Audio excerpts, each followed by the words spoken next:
একটু শুরু করি আগে, তারপর দেখা যাক আপনারা কি ধরনের প্রশ্ন আপনারা করেন।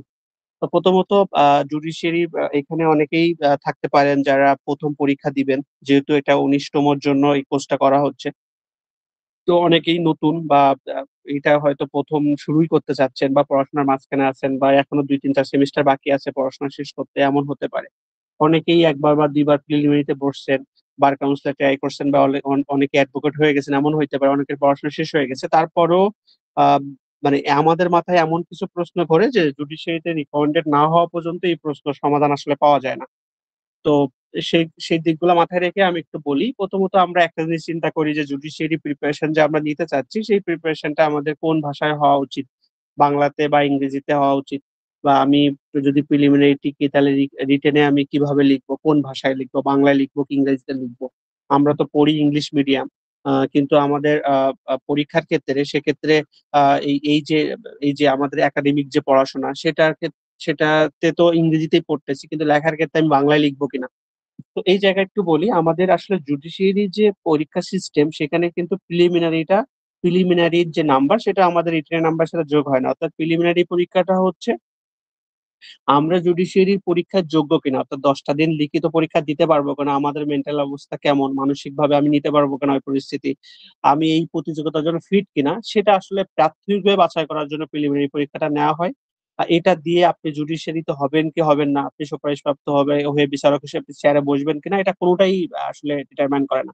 কারণ আপনি সুপারিশপ্রাপ্ত হবেন শুধুমাত্র লিখিত নাম্বারের উপর ভিত্তি করে, সাথে ভাইবার নাম্বার যোগ হবে।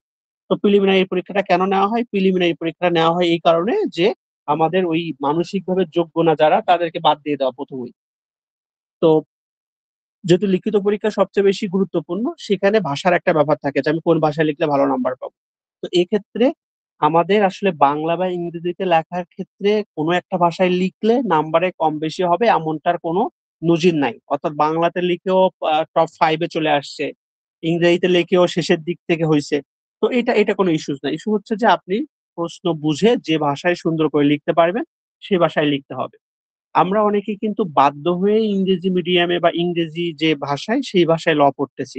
আমরা অনেকে গ্রাম থেকে আসি, আমাদের উপর চাপিয়ে দেওয়া হয়। তো যার ক্ষেত্রে এরকম মনে হচ্ছে যে আমি বাধ্য হয়ে ইংরেজি পড়তেছি, কিন্তু আমার বাংলাটাই আমি ভালো লিখতে পারতাম, তার বাংলাতেই লেখা উচিত। আবার অনেকেই এরকম ভাবে যে তার বাংলাতে লিখতে পারে না, ইংরেজিতে লিখতে ভালো পারে, তাকে ইংরেজিতে লিখতে হবে।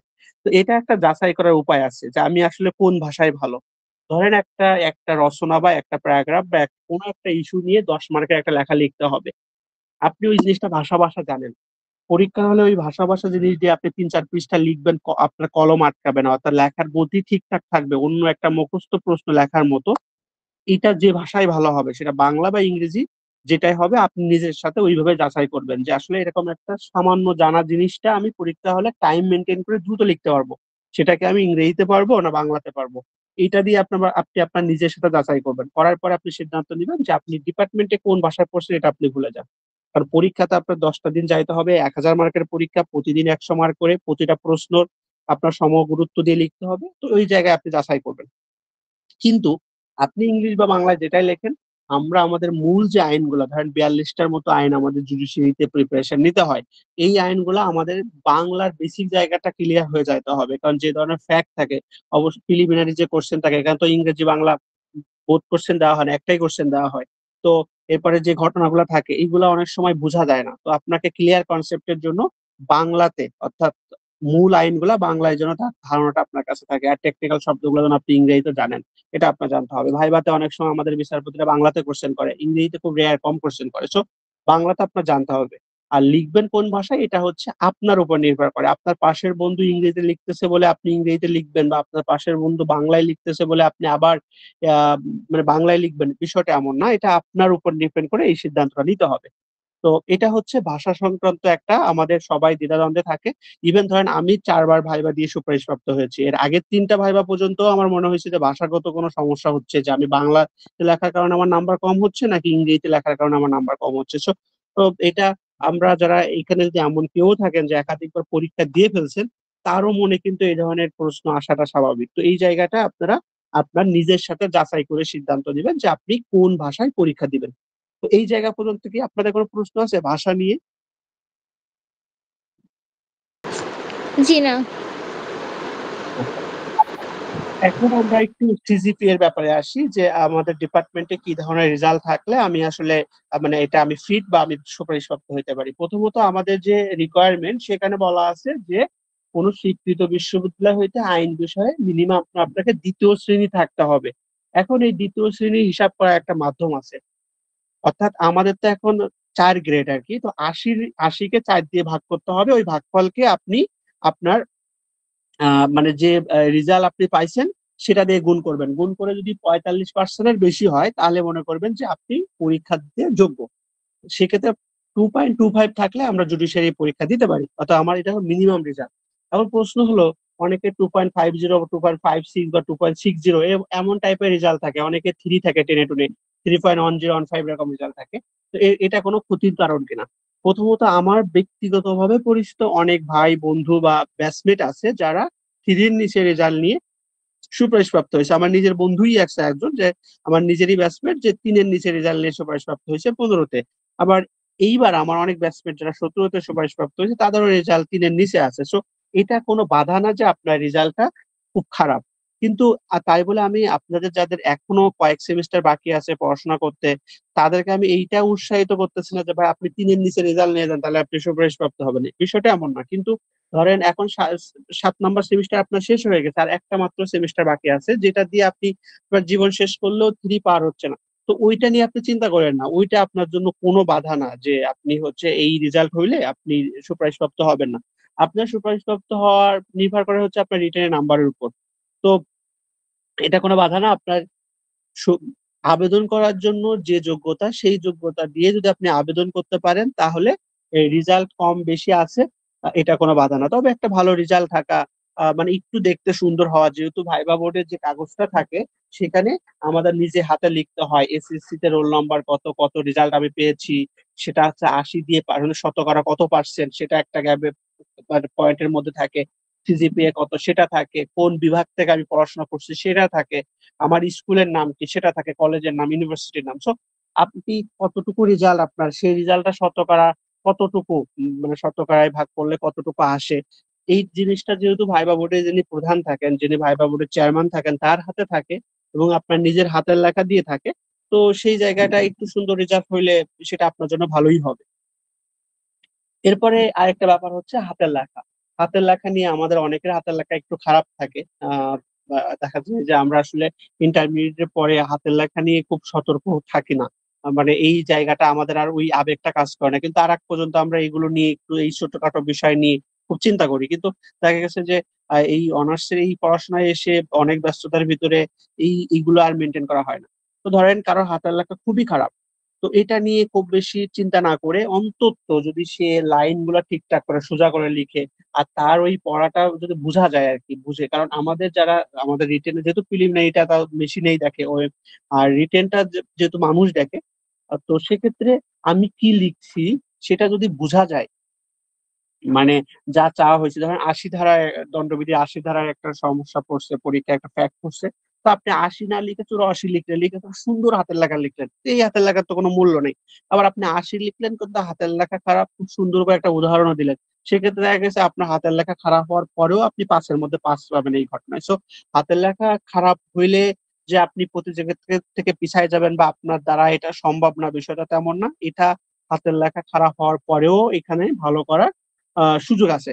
কিন্তু যেহেতু আমরা ১৯তম জুডিশিয়ারি নিয়ে কথা বলতেছি, আমাদের হাতে আরো ১ বছরের বেশি সময় আছে, তারও বেশি থাকতে পারে। সেক্ষেত্রে এখন থেকে যেহেতু জুডিশিয়ারি একটা সাধনার অংশ, একটা আবেগের অংশ। তো সেক্ষেত্রে আমার এই প্রত্যেকটা দিকেই একটু ছোট, ছোট করে সময় দেওয়া, গুরুত্ব দেওয়া, একটু লেখার চেষ্টা করা। তাহলে দেখবেন যে আপনার ওই যে অবস্থায় আছে তার থেকে ভালো হচ্ছে। এরপরে আমাদের আরেকটা বিষয় আমরা খুবই চিন্তা করি বা আমাদের আ মানে মাথার ভিতরে এই জিনিসটা কাজ করে যে আমি তো প্রাইভেটে পড়ছি, আমার দ্বারা কি সুপারিশপ্রাপ্ত হওয়া সম্ভব কিনা? তারপরে হচ্ছে আমি তো আ পাবলিকে পড়ছি, আমি পাবলিকে পড়ছি, আমি ওর থেকে এগিয়ে থাকবো। দেখেন এইটা কোনো মানে এইটা কোনো প্রশ্নই না আসলে জুডিশিয়ারি ক্ষেত্রে অন্তত আমি বলব। অন্যান্য চাকরির ক্ষেত্রে কি হয় না হয় আমার জানা নাই। কিন্তু জুডিশিয়ারিতে যেহেতু ১০০ মার্কের ভাইবা হয়, বিসিএস এ তো ২০০ মার্কের ভাইবা হয়। এখানে যেহেতু ১০০ মার্কের ভাইবা হয়, সো আপনি 50 পেয়ে যদি আপনার সাথে যোগ করে দেয়, এখানে পরীক্ষাটা কি আপনার 1000 মার্কের লিখিত হবে 10টা সাবজেক্টের উপর। সেখানে মিনিমাম প্রত্যেকটা সাবজেক্টে আপনাকে 30 পাইতে হবে। একটা কোনো সাবজেক্টে আপনি 29 পাইলে আপনি ফেল, 30 পাইলে আপনি পাস, এবং 30 পেয়ে অর্থাৎ প্রতিটা সাবজেক্টে প্রথম শর্ত 30 পাইতে হবে, দ্বিতীয় শর্ত হচ্ছে সব মিলাই 500 পাইতে হবে, পাইলে আপনি পাস। এখন এই যে আপনি লিখিত পরীক্ষায় যে নাম্বারটা পাইলেন তার সাথে ভাইভাতে মিনিমাম 50 পেলে যোগ করে দেওয়া হবে। এই যোগ করে দেওয়ার পরে যারা ভাইভাতে যাবে সবাইকে যোগ করে দেওয়া হবে, হয়ে প্রথম দিকে ধরেন 100 জন বা 102-3 জন যাদেরকে থাকবে তাদেরকে সুপারিশ করবে। সো এইখানে বিশ্ববিদ্যালয়ের কারণে ধরেন একদম প্রাইভেট বিশ্ববিদ্যালয় ছেলে সে প্রথম হয়েছে এবং তাকে প্রথম ঘোষণা করবে না বা তাকে চাকরি দেবে না, এইটার কোনো সুযোগ অন্তত জুডিশিয়ারিতে নাই। কারণ আমাদের এর আগে মোস্তফা, আমাদের ছোট ভাই, যদিও ও হচ্ছে এর আগে হয়ে গেছে আমাদের, তো ও তো প্রাইভেট বিশ্ববিদ্যালয় থেকে সেকেন্ড হয়েছিল। আমাদের এইবার আমার এক ব্যাচমেট যিনি বরিশাল ইউনিভার্সিটির, হালিমা, ও তো বরিশাল ইউনিভার্সিটিতে ফার্স্ট হয়েছে, অথচ ঢাকা ইউনিভার্সিটির 2 জন টিচার এবার ভালো করেছিল। 5 জন থেকে 2 জন হচ্ছে ঢাকা ইউনিভার্সিটি, তাহলে তো ঢাকা ইউনিভার্সিটি থেকে ফার্স্ট হওয়ার কথা ছিল, কিন্তু হই নাই তো। তো এইগুলা আপনারা একদম ভুলে যান যে আমি প্রাইভেটের থেকে পড়ছি, আমি আমি পিছাই গেলাম প্রতিযোগিতায়। এইবার ইভেন চট্টগ্রাম প্রিমিয়াম ইউনিভার্সিটি থেকে, ফোর্থ সিটি ইউনিভার্সিটি ইউনিভার্সিটি থেকে আমাদের সৌরভ নামে আমাদের এক ফ্রেন্ড, সে হচ্ছে সুপারিশপ্রাপ্ত হয়েছে। তো ঢাকার মধ্যে প্রাইভেট না, ঢাকার বাইরের প্রাইভেট ইউনিভার্সিটি থেকে এখানে সুপারিশপ্রাপ্ত হচ্ছে। এরপরে আরেকটা জিনিস আমাদের মাথায় প্রশ্ন থাকে, সেটা হলো যে আমরা চিন্তা করি যে ঢাকার বাইরে পাবলিক ইউনিভার্সিটিতে পড়ি, সো আমরা কি তাহলে প্রতিযোগিতায় পিছাই আছি কিনা? এটাও এগুলো কোনো কথাবার্তা না। আসল কথা হচ্ছে আপনি ব্যক্তি হিসাবে যে 10টা খাতা দিয়ে আসছেন, এইখানে কি আছে, এইখানে কি আছে। সো আপনি আসলে কোথা থেকে পড়ছেন, আপনি পাবলিক কি প্রাইভেট, আপনি ঢাকার বাইরের পাবলিক ইউনিভার্সিটি কিনা, আপনি দেখতে সুন্দর কিনা, আপনি দেখতে কালো কিনা, খাটো কিনা, মানে এইগুলো আপনার আমাদের একটা মানে একটা প্রয়োজনীয় যে ওজন, যেটা একটা রিকোয়ারমেন্ট, একটা ওজন আছে সেটা থাকতে হবে, এটা রিকোয়ারমেন্ট হাইট আছে সেটা থাকতে হবে।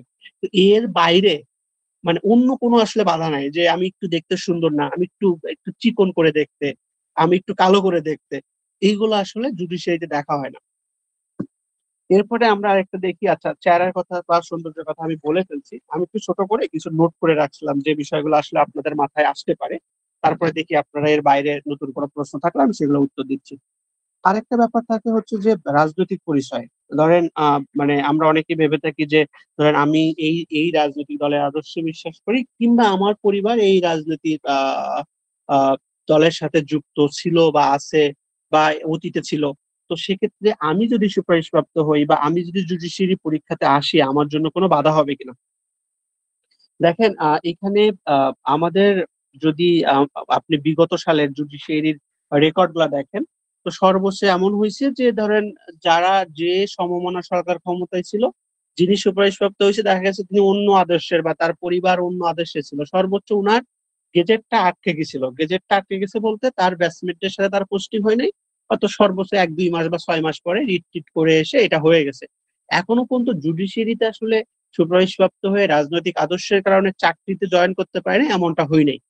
তো আপনারা নিশ্চিন্তে থাকেন, আপনার মেধা যদি থাকে, আপনার যদি ডেডিকেশন যদি থাকে, আপনার পরীক্ষাগুলো যদি ভালো হয়, এইগুলোর জন্য অন্তত আপনাকে সুপারিশপ্রাপ্ত হওয়া আটকাবে না। সুপারিশপ্রাপ্ত হওয়ার পরে গেজেট যদি আটকায়, এর জন্য তো অনেক মাধ্যম আছে এবং সেই মাধ্যম দিয়ে আসলে কেউই এখনো বসে নাই, সবাই চাকরিতে জয়েন করতে পারছে। তো আপনারা এটা হচ্ছে কোনো ব্যাপার না যে রাজনৈতিক আদর্শের কারণে। আমি কিছু কথা এখানে উদাহরণ দিতে পারতাম যে এইরকম হয়েছে, অমুক সময় অমুক আদর্শে ছিল এবং তারা জয়েন করছে, সেই কথাগুলো আসলে আমি বলতে চাচ্ছি না। কিন্তু আপনারা একটু খোঁজ খবর নিতে পারেন যে আসলে এই কারণে জুডিশিয়ারিতে কারো চাকরি হয় না এমনটা কখনো ছিল না। সর্বোচ্চ কিছুদিনের জন্য গেজেট আটকে ছিল, পরবর্তী সেটা হয়ে গেছে।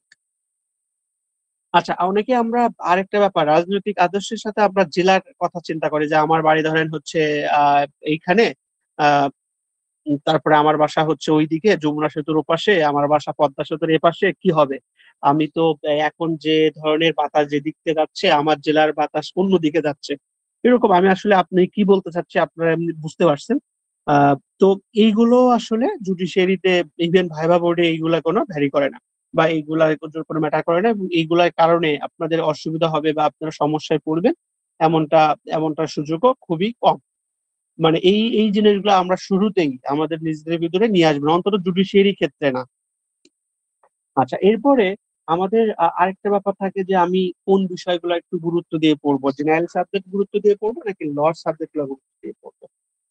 দেখেন, আপনাকে জুডিশিয়ারিতে যে চূড়ান্ত সুপারিশ প্রাপ্ত হইতে আপনাকে মানে মানে জুডিশিয়ারির যে বাজারটা, এই বাজারে হয়তো আপনাকে টিকিয়ে রাখবে ল গুলা, যে 6টা সাবজেক্ট আছে, 42টা আইন মিলিয়ে যে 6টা সাবজেক্ট আছে, এই 6টা সাবজেক্ট, এই অর্থাৎ মানে মোট আমাদের রিটেন পরীক্ষার আকারে 6টা সাবজেক্ট, কিন্তু ল আছে 42টা।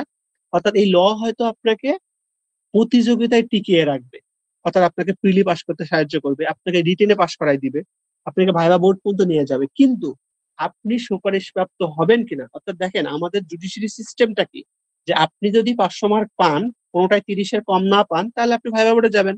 তা দেখা গেছে প্রতিবার 550 থেকে 600 লোক ভাইভা দিচ্ছে, কিন্তু নিবে তো 100 জন।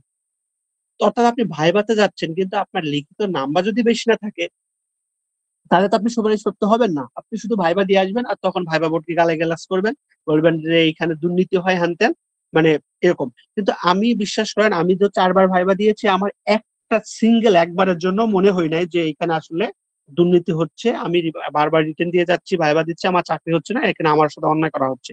কারণ আমি প্রতিবার যখন রিটেন দিয়ে ভাইবাতে আসছি, আমার মনে হয়েছে যে একটু একটু উন্নতি হচ্ছে। তো আমি যে কথাটা বলতে চাচ্ছিলাম, যে ল গুলো হয়তো আপনাকে ওই প্রিলি রিটেন পাস করে ভাইবা পর্যন্ত নিয়ে যাবে, কিন্তু আপনি এইখানে সুপারিশপ্রাপ্ত হবেন কিনা সেটা।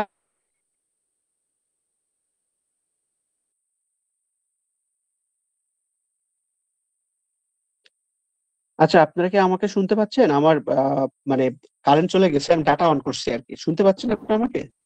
দেখা যাচ্ছে। আচ্ছা, আচ্ছা। তো যেটা বলতেছিলাম, যে সেটা আপনি সুপারিশপ্রাপ্ত হবেন কিনা সেটা আপনার ঠিক করে দিবে হচ্ছে জেনারেল সাবজেক্ট গুলা। অর্থাৎ ল আমাকে প্রতিযোগিতার টিকায় রাখতে পারে, আমাকে সাহায্য করতে পারে। কিভাবে? কিভাবে সেটা? ধরেন আপনি গণিত বিজ্ঞান পরীক্ষা যদি আপনার একটু ভালো হয়ে যায়, সেক্ষেত্রে ওইবার হচ্ছে আপনার চান্সটা বেড়ে যায়। আপনার সাধারণ জ্ঞানটাও ম্যাথের মতো করে নাম্বার তোলা যায় কি, অর্থাৎ আমাদের সাধারণ জ্ঞানের যে প্রশ্ন প্যাটার্ন, সেখানে অনেক বিশ্লেষণধর্মী প্রশ্ন পড়ে, অনেকটা সম্পাদকীয় কলামের মতো। তো আমরা যদি এইগুলা কোথা থেকে পড়ে, কি কি বিষয়ে ফোকাস করতে হয়, এগুলো যদি আমাদের খাতায় নোট করা থাকে, তাহলে এই পরীক্ষাগুলো ভালো হওয়া সম্ভব।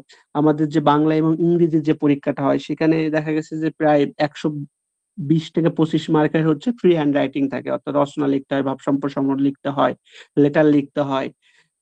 তো এইগুলো যদি কিভাবে পড়ে, এগুলো যদি নোট করা থাকে, ধরেন একটা রচনায় 20 মার্ক, বাংলা এবং ইংরেজি রচনায় মোট 40 মার্ক। তো এই 40 মার্কের দুইটা রচনা দিয়ে আমার কমন পড়ে। তো কমন পড়া একটা জিনিস, আর আমি ধারণার উপর যে লিখলাম টেনে টুনে, সেটা আরেক রকম। তো এইগুলো যদি আমার ব্যাটে বলে মিলে, লিটারেচার গুলো যেহেতু লিখতে হয়, বাংলাতে 10টা লিটারেচার পরে 10 লাইনে উত্তর লিখতে হয়, ইংরেজিতে 5 মার্কের লিটারেচার পরে 5 লাইনে উত্তর লিখতে হয়, 1 লাইনে করে করে। এইগুলো যদি কমন পড়ে, তো এখানে যদি ভালো নাম্বার ওঠে, তাহলে আমাদের সেইবার সুপারিশপ্রাপ্ত হওয়ার সুযোগটা অনেক বেড়ে যায়। সো আমাদের আসলে জুডিশিয়ারির ওই কাঙ্ক্ষিত জায়গায় আমরা যাইতে পারবো কিনা, সেটা আমাকে ঠিক করে দেবে জেনারেল সাবজেক্ট। আর আমি ওই ধরেন প্রিলিমিনারিতে আমার ফেল করার চান্স কম থাকবে যদি আমি ল গুলা ভালো জানি, রিটেনে আমি মোটামুটি ল গুলা ভালো করতে পারবো যদি আমার ল গুলা জানা থাকে। সো মোটের উপর 10টা সাবজেক্টই আমাদেরকে গুরুত্ব দিতে হবে, এবং জেনারেল সাবজেক্ট গুলোর উপর বেশি গুরুত্ব দিতে হবে। তাহলে এই জুডিশিয়ারির যে কঠিন পথ, সেখান থেকে আসলে বের হওয়া সম্ভব। এখন আমরা হচ্ছে যে একটা বিষয় অনেক সময় আমাদের মাথায় থাকে, যে আমরা কোন বিষয়টাকে বেশি গুরুত্ব দিব, প্রিলিমিনারি নাকি হচ্ছে রিটেন নাকি ভাইবা। এটাও কিন্তু আমাদের অনেকের কনসার্নের জায়গা থাকে। তো যেহেতু আমি শুরুতে একটা কথা বলছি, যে প্রিলিমিনারিটা আমাদের ওই অর্থে কোনো পরীক্ষা না, প্রিলিমিনারিটা হচ্ছে আমাদের ওই আসলে কারা জুডিশিয়ারি যে রিটেনের পরীক্ষা বা ভাইবা সেখানে যাওয়ার মতো যোগ্য কারা আছে। কারণ আমাদের কিন্তু 10 দিন লিখিত পরীক্ষা দিতে হয়, 10 দিন পরীক্ষা। সম্ভবত বা শুধুমাত্র কোনবার যদি আপনার কপাল ভালো থাকে তাহলে 2 দিন গ্যাপ পাবেন, তা না হলে শুধুমাত্র একদিন গ্যাপ থাকে, ফ্রাইডে। অর্থাৎ আপনি 11 দিনে 10টা পরীক্ষা দিবেন। এই 10টা পরীক্ষা দেওয়ার জন্য আমার মানসিক অবস্থা কেমন, আমি আসলে কতটুকু প্রিপেয়ার্ড, আমি নিতে পারবো কিনা, এই এই বা হচ্ছে যে অনেক সময় এভারেজ স্টুডেন্ট গুলো বাদ দেওয়ার জন্যই আসলে প্রিলিমিনারি সিস্টেমটা। কিন্তু যেহেতু প্রিলিমিনারি পরীক্ষা ছাড়া লিখিততে যাওয়ার সুযোগ নাই, সো প্রিলিমিনারি গুরুত্বপূর্ণ। আর লিখিতটা অনেক বেশি কেন গুরুত্বপূর্ণ, যে লিখিত নাম্বার দিয়ে আমার চাকরিটা হবে। আর ভাইভাতে আমি যদি মোটামুটি বেয়াদবি না করি, মোটামুটি গুছিয়ে কথা বলে আসতে পারি, আমি প্রশ্ন না পারলেও যদি ভদ্রতার সহিত সরি বলেও আসি, তাও আপনার সুপারিশপ্রাপ্ত হওয়ার সুযোগ থাকে। এখন ওই ঘোরায় ফেরায় কথা হচ্ছে যে 3টা ধাপই গুরুত্বপূর্ণ, কিন্তু আমাদের প্রস্তুতি হবে মানে এককেন্দ্রিক। অর্থাৎ আমি যেটা পড়বো এমনভাবে পড়বো, সেটা একই সাথে প্রিলি, একই সাথে রিটেন, একই সাথে ভাইবা। অর্থাৎ আমি একটা ধারা ধরেন পড়তেছি। তো সেই পড়াটার টেকনিক এমন হওয়া উচিত যে সেটা যেন প্রিলিমিনারিতে পড়লেও আমি পারি। সেটা দিয়ে ঘুরিয়ে একটা ঘটনা পড়লো এবং সেই ঘটনার সমাধান করতে বলল, সেইভাবে পড়লে যেন পারি। সেটাতে ভাইভাতে আমাকে প্রশ্ন করছে, আমি যেন বুঝিয়ে উত্তর দিতে পারি। এইভাবে আমাকে পড়তে হবে। একইভাবে ধরেন আমাদের যে সাধারণ জ্ঞানগুলা, এটা ভিতর থেকে জানা। ধরেন মধ্যপ্রাচ্যের যে ইস্যুস গুলা নিয়ে সমস্যা হচ্ছে, এর পিছনের প্রেক্ষাপটটা আসলে কি? আ এই যে বিষয়গুলা, এই যে ইরানের উপর যে ইসরায়েল হামলা করতে গেছে, কেন করতে গেল?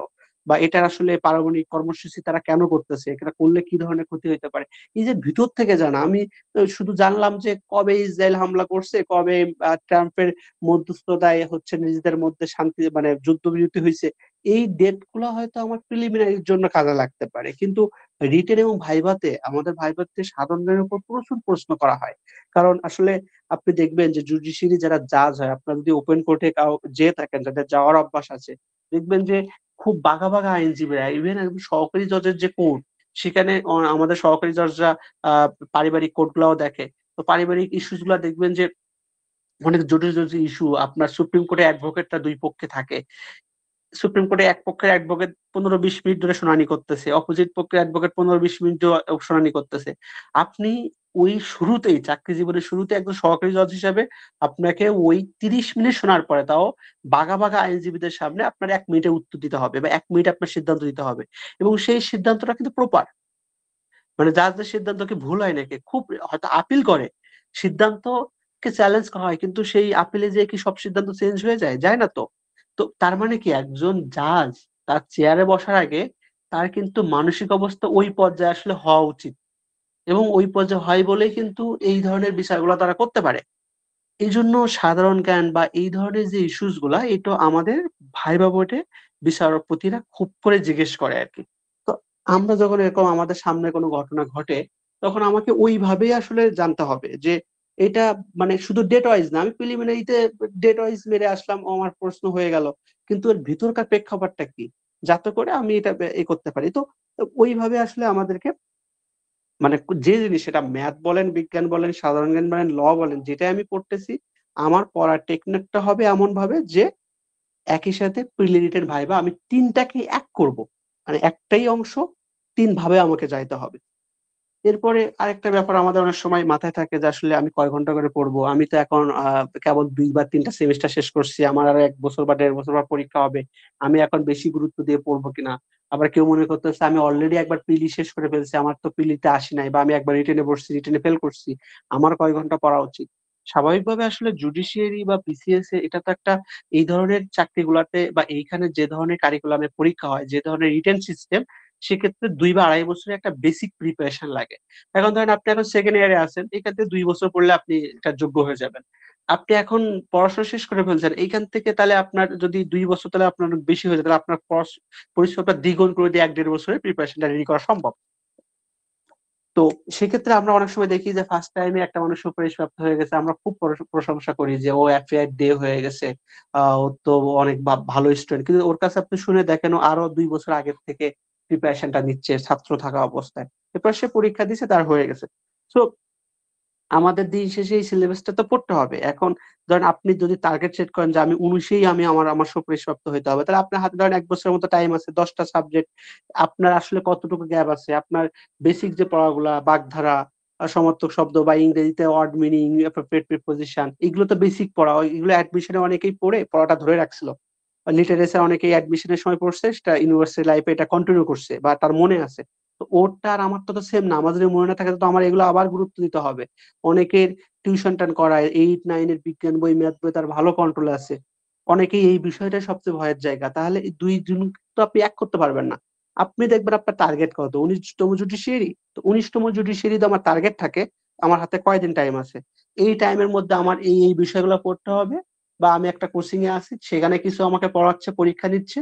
তাহলে আমাকে সবকিছু শেষ করতে হবে। আমার ডিপার্টমেন্টে পড়া আছে সেটা শেষ করতে হবে। আমার সেমিস্টারে বসতে হবে। এখন আমার এই কাজগুলা করার জন্য কতটুকু টাইম দরকার, সেটা আপনাকেই ঠিক করতে হবে। এইটা আপনাকে কেউ ঠিক করে দিবে না। আর আরেকটা ব্যাপার হচ্ছে লাইফস্টাইল। যে অনেকেই হচ্ছে ধরেন খুব ভোরে ঘুম থেকে উঠে পড়াশোনা করে। এটা একটা বিষয়। অনেকে দেরিতে ওঠে, রাতে পড়াশোনা করে।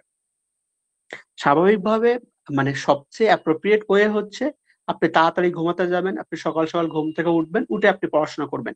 এখন ধরেন গত ১০ বছরে আপনার লাইফস্টাইল এমন হইছে যে আপনি দেরিতে ঘুমাতে যান, আপনার গভীর রাতে ভালো পড়া হয়, দিনের বেলা ঘুম হয়, আপনি দুপুরের পরে আবার পড়াশোনা শুরু করতে পারেন। তো এরকমটাও যদি কারোর থেকে থাকে সেক্ষেত্রে আপনি ধরেন মানে আমি আপনাকে বললাম যে ভাই আপনি কালকের থেকে ফজরের সময় উঠে পড়াশোনা করেন। আপনি এটা মাইনেন না। কেন? এটা আপনার মানে একদম পড়াশোনাটাকেই ক্ষতি করে দিবে। দেখা গেছে যে আপনি আমার কথা অনুসরণ করতে যেয়ে আপনার পুরা একটা বিশৃঙ্খল পরিস্থিতি সৃষ্টি হবে। বরং আপনি আস্তে, আস্তে কমান যে আপনি এখন ১১ টায় ওঠেন, আগামী ১ মাস চেষ্টা করেন ১০:৩০ টায় উঠতে। পরের মাস চেষ্টা করেন ১০ টায় উঠতে। এইভাবে নিয়ে আসেন। কিন্তু কাও কারোর কথা অনুসরণ করার জন্য আপনি যে সেটআপ এ এখন পড়াশোনা করতেছেন, যে লাইফস্টাইল আপনি ফলো করেন, সেটা একেবারেই একদিনেই ৩৬০ ডিগ্রি অ্যাঙ্গেল আপনাকে চেঞ্জ করে দিতে হবে। সেক্ষেত্রে আপনার পড়াশোনাটা হবে না আসলে। তো আপনি ভালো যে ওয়েটা আছে সেটা আপনি অনুসরণ করবেন কিন্তু আস্তে, আস্তে নিজের মধ্যে নিয়ে আসেন। তা না হলে একটা জগাখিচুড়ি অবস্থা হয়ে যাবে। কারণ আপনাকে পড়াশোনাটা করতে হবে। আপনি দেখা গেছে যে এখন আপনি ১১ টায় উঠেও ৭-৮ ঘন্টা পড়তে পারেন। কিন্তু আমি যে আপনার কালকে বলতেছি আপনি ফজরের সময় উঠেন, ফজরের সময় উঠতে যে আপনার সারাদিনই পড়া হবে না, মাথা ঘুরাবে। তো এটা আপনি আস্তে, আস্তে নিজেদের মধ্যে নিয়ে আসেন। এরপরে হচ্ছে আইনের ধারা আমরা আসলে কিভাবে মনে রাখবো? এটা নিয়েও আমাদের অনেক সময় কিছু প্রশ্ন থাকে নিজেদের মধ্যে যে আসলে আইনের ধারাগুলা কিভাবে মনে রাখা যায়? তো এই ক্ষেত্রে মানে মানে আমরা এখানে অন্য ধর্মের অনেকেই আছে। আমি সবার প্রতি শ্রদ্ধা রেখেই একটা বিষয় একটু গল্প করি বা শেয়ার করি। সেটা হচ্ছে আমরা যারা মুসলিম ধর্মের তারা একটা জিনিস তো জানি যে কোরআন শরীফটাকে পুরা কোরআন শরীফ মুখস্থ করা যায়। মানে একেবারেই প্রতিটা দাড়ি, কমা সবকিছু সহ প্রত্যেকটা আয়াত মুখস্থ করা যায়। তো এই যে যারা তাদেরকে কোরআনের হাফেজ বলে, তো উনারা আসলে কিভাবে করে? উনাদের প্রসেসটা কি? তো আমাদের আসলে আমি আমি যেখানে বড় হইছি, আমার ছোটবেলায় আমাদের বাড়ির সাথে একটা হাফেজিয়া মাদ্রাসা আছে।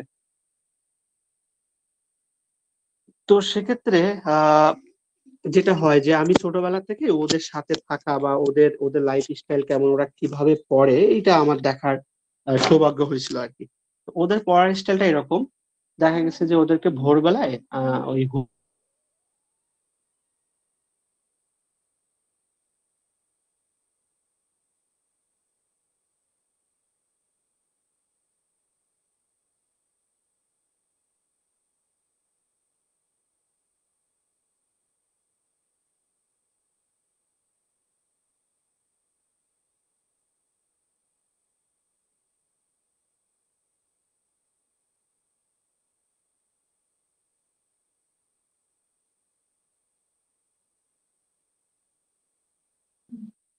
আচ্ছা আপনারা কি শুনতে পাচ্ছেন? আপনারা কি শুনতে পাচ্ছেন আমাকে? জি, এখন শোনা জি যাচ্ছে। স্যার। আচ্ছা আমি একটু ডিসকানেক্ট হয়ে গেছি। আমার এখানে একটু কারেন্টের সমস্যা করতেছে। তো এটার জন্য আরকি। আচ্ছা তো আমি যেখানে ছিলাম সেটা হচ্ছে যে মানে ওদের যে পড়ার সিস্টেমটা অনেকে এটা রিলেট করতে পারবেন যে ওদেরকে ফজরের পরপরই বা ভোরের দিকে ডেকে দেওয়া হয়। উনারা ১ম এ উঠে নামাজ পড়ে আসে। অনেকে অবশ্য হচ্ছে যে নামাজের আগে কিছুক্ষণ পড়াশোনা করে। তো ওদের যেটা করা আমি যেটা মূলত বলতে চাচ্ছি আ আমি যেটা বলতে চাচ্ছি সেটা হচ্ছে যে ধরেন এখানে তো বড় একটা পড়া থাকে ৩০ পারা। যার ১ম দিকে পড়া থাকে ওরা যেটা করে যে ওই হুজুর বলে দেয় যে, "তুমি তোমার পূর্বের যা মুখস্থ আছে ওকে শোনাও।" তো ওকে শোনাই। ও যদি ফুল শোনাতে পারে তাহলে ওর নতুন পড়াটা শুরু হয়। অর্থাৎ নতুন সে ২-৩ লাইন বা ৫ লাইন যা পারে, ১ পারা অর্ধেক যতটুকু পারে মুখস্থ করে। যখন তার দেখা গেছে ২০ বা ২৫ পারা পার হয়ে যায়, ওটা তো পুরাটা আসলে বলে আবার নতুন পড়া সম্ভব হয় না। তখন হুজুর যেটা করে যে কোন একটা পারা যতটুকু তার শেষ হইছে তার শুরু সেটুকু পর্যন্ত কোনো ১-২ লাইন ২-৩ পেজ এরকম শুনে বলতে পারলে তার নতুন পড়াটা আরম্ভ হয় আরকি ওইখান থেকে। অর্থাৎ সে আবার নতুন দিকে যায়। না হলে ওই পুরাতন পড়াই তাকে রিকল করতে হয়। তো এইভাবে দেখা গেছে ২-২.৫ বছর বা যতদিন সময় লাগে কারো ৬ মাস লাগে। যতদিন সময় লাগে সে এই প্রসেস এ এগোতে থাকে। তাতে করে কি হয় তার ওই যে পিছনের পড়াটা শত, শত বার পড়া হয়ে যায়। আর নতুন পড়াটা তার মধ্যে আসতে থাকে। এই এই পরীক্ষায় এগোতে, এগোতে একটা সময় পুরা কোরআন শরীফ তার মাথায় চলে আসে। আমরা যদি এই কনসেপ্টটা কাজে লাগাতে পারি, এই কনসেপ্টটা কিভাবে কাজে লাগানো যায়? ধরেন আপনি যখন ঘুম থেকে ওঠেন সেটা ফজর হোক বা সকাল ১০টা হোক, আমরা তো যখনই ঘুম থেকে উঠি তখন আমাদের মাথাটা সবচেয়ে ভালো কাজ করে। এই সময় আমরা কি করতে পারি যে ধরেন আমি নারী ও শিশু নির্যাতন দমন আইন পড়ব। বা শুধু যে শিশু আইনটা বা সংবিধান ধরেন ১৫৩ টা আর্টিকেল আছে। তো 153টা আর্টিকেল আমি যদি মনে করবো, আমি যদি ভাবি যে 153টা আর্টিকেল যদি আমি টাইটেলটা অন্তত মনে করতে পারি, তাহলে আমার প্রিলিমিনারিতে সুবিধা হবে। কেন? কারণ এখানে 8 থেকে 10টা প্রশ্ন প্রিলিমিনারিতে পড়ে এবং যেটা খুব ইজিলি পারা যায়। তো এখানে কোনো আর্টিকেল আমার বাদ দেওয়া যাবে না। না, আপনি এখন চোখ বন্ধ করে মনে করেন তো 153টা আর্টিকেল আমার মনে রাখতে হবে, এটা আপনার জন্য কতটা কঠিন। কিন্তু আপনি উল্টা ভাবে চিন্তা করেন, যে আমি আজকে হচ্ছে ধরেন 12 তারিখ, কালকে 13 তারিখ, 13 তারিখ সকালে আমি ঘুম থেকে উঠবো, 1 থেকে 10 পর্যন্ত আর্টিকেল পড়বো, টাইটেলটা শুধু নিজের ভাষায় পড়লাম, এটা মুখস্থ করলাম, এরপর দিনের অন্যান্য কাজ করলাম, অন্যান্য পড়া পড়লাম। পরের দিন সকালে আমি ঘুম থেকে উঠে যদি এমন করি যে 1 থেকে 10 পর্যন্ত 20 বার রিভিশন দিব, সোজা যাব, পিছন থেকে আসবো, মাঝে মাঝে কলম দিয়ে 7, 8, 1, 2 এভাবে লিখবো, চেক করবো হচ্ছে কিনা। যদি দেখি যে ঠিক আছে, তাহলে আবার 11 থেকে 20 যাবো। তৃতীয় দিন আমি 1 থেকে 20 পর্যন্ত ধরেন 20 বার রিভিশন দিব যে ঠিক আছে কিনা। এরপরে যদি সব ঠিকঠাক থাকে, তাহলে আমি আবার কিভাবে এগোবো, 21 থেকে 30 এগোবো। তো এই প্রক্রিয়ায় যদি আপনি লটাকে পড়তে চান বা ধারাগুলো মনে রাখতে চান, দেখবেন যে আপনি শত শত ধারা মনে রাখতেছেন, টাইটেল মনে রাখতেছেন, আপনার মাথা থেকে যাচ্ছে না। কারণ একটা ল আপনার তখন শত শত বার পড়া হয়ে যাবে। এরপরে তো ধরেন মাসে বা সপ্তাহে সপ্তাহে 1-2 দিন তো শুধুমাত্র রিভিশন দেওয়ার দিন আপনার থাকবে। তো আপনারা যারা এই যে ধরেন সেকশন নিয়ে ভয় পাচ্ছেন যে এটা কিভাবে হবে, তারা চাইলে এই স্টাইলটাও ফলো করতে পারেন। এরপরে সামাজিক যোগাযোগ মাধ্যম, যে আমি কতটুকু ফেসবুক চালাবো, আমার তো আসলে এখন ওই ফেসবুকের রিলস দেখা অভ্যাস হয়ে গেছে, এটা আমি বলতে পারতেছি না। তো ধরেন এটা যদি মানে সরাসরি মানে একেবারে রোগের পর্যায়ে চলে যায়, তাহলে একেবারে বন্ধ করা যাবে না, করলে আপনি মানসিকভাবে অসুস্থ হয়ে যাবেন। যেটা করতে হবে আস্তে আস্তে কমাতে হবে, এবং কমাতে কমাতে এমন জায়গায় যাইতে হবে যে একটা সময় আপনার সোশ্যাল মাধ্যম মোটামুটি দূরে থাকতে হবে। আমরা নির্দিষ্ট সময় সেখানে যাব, দেখব, আমার যে যে তথ্য দরকার নিব, আমি আবার পড়াশোনায় ফিরে আসবো। কিন্তু এই ধরেন এই যে এই আমরা যে এই ধরনের প্রিপারেশন যখন থাকি, একই সাথে কিন্তু এটা একটা উৎসাহর সময়, আমার অনেক উৎসাহ উদ্দীপনা কাজ করে। একই সাথে এটা কিন্তু একটা হতাশারও সময়।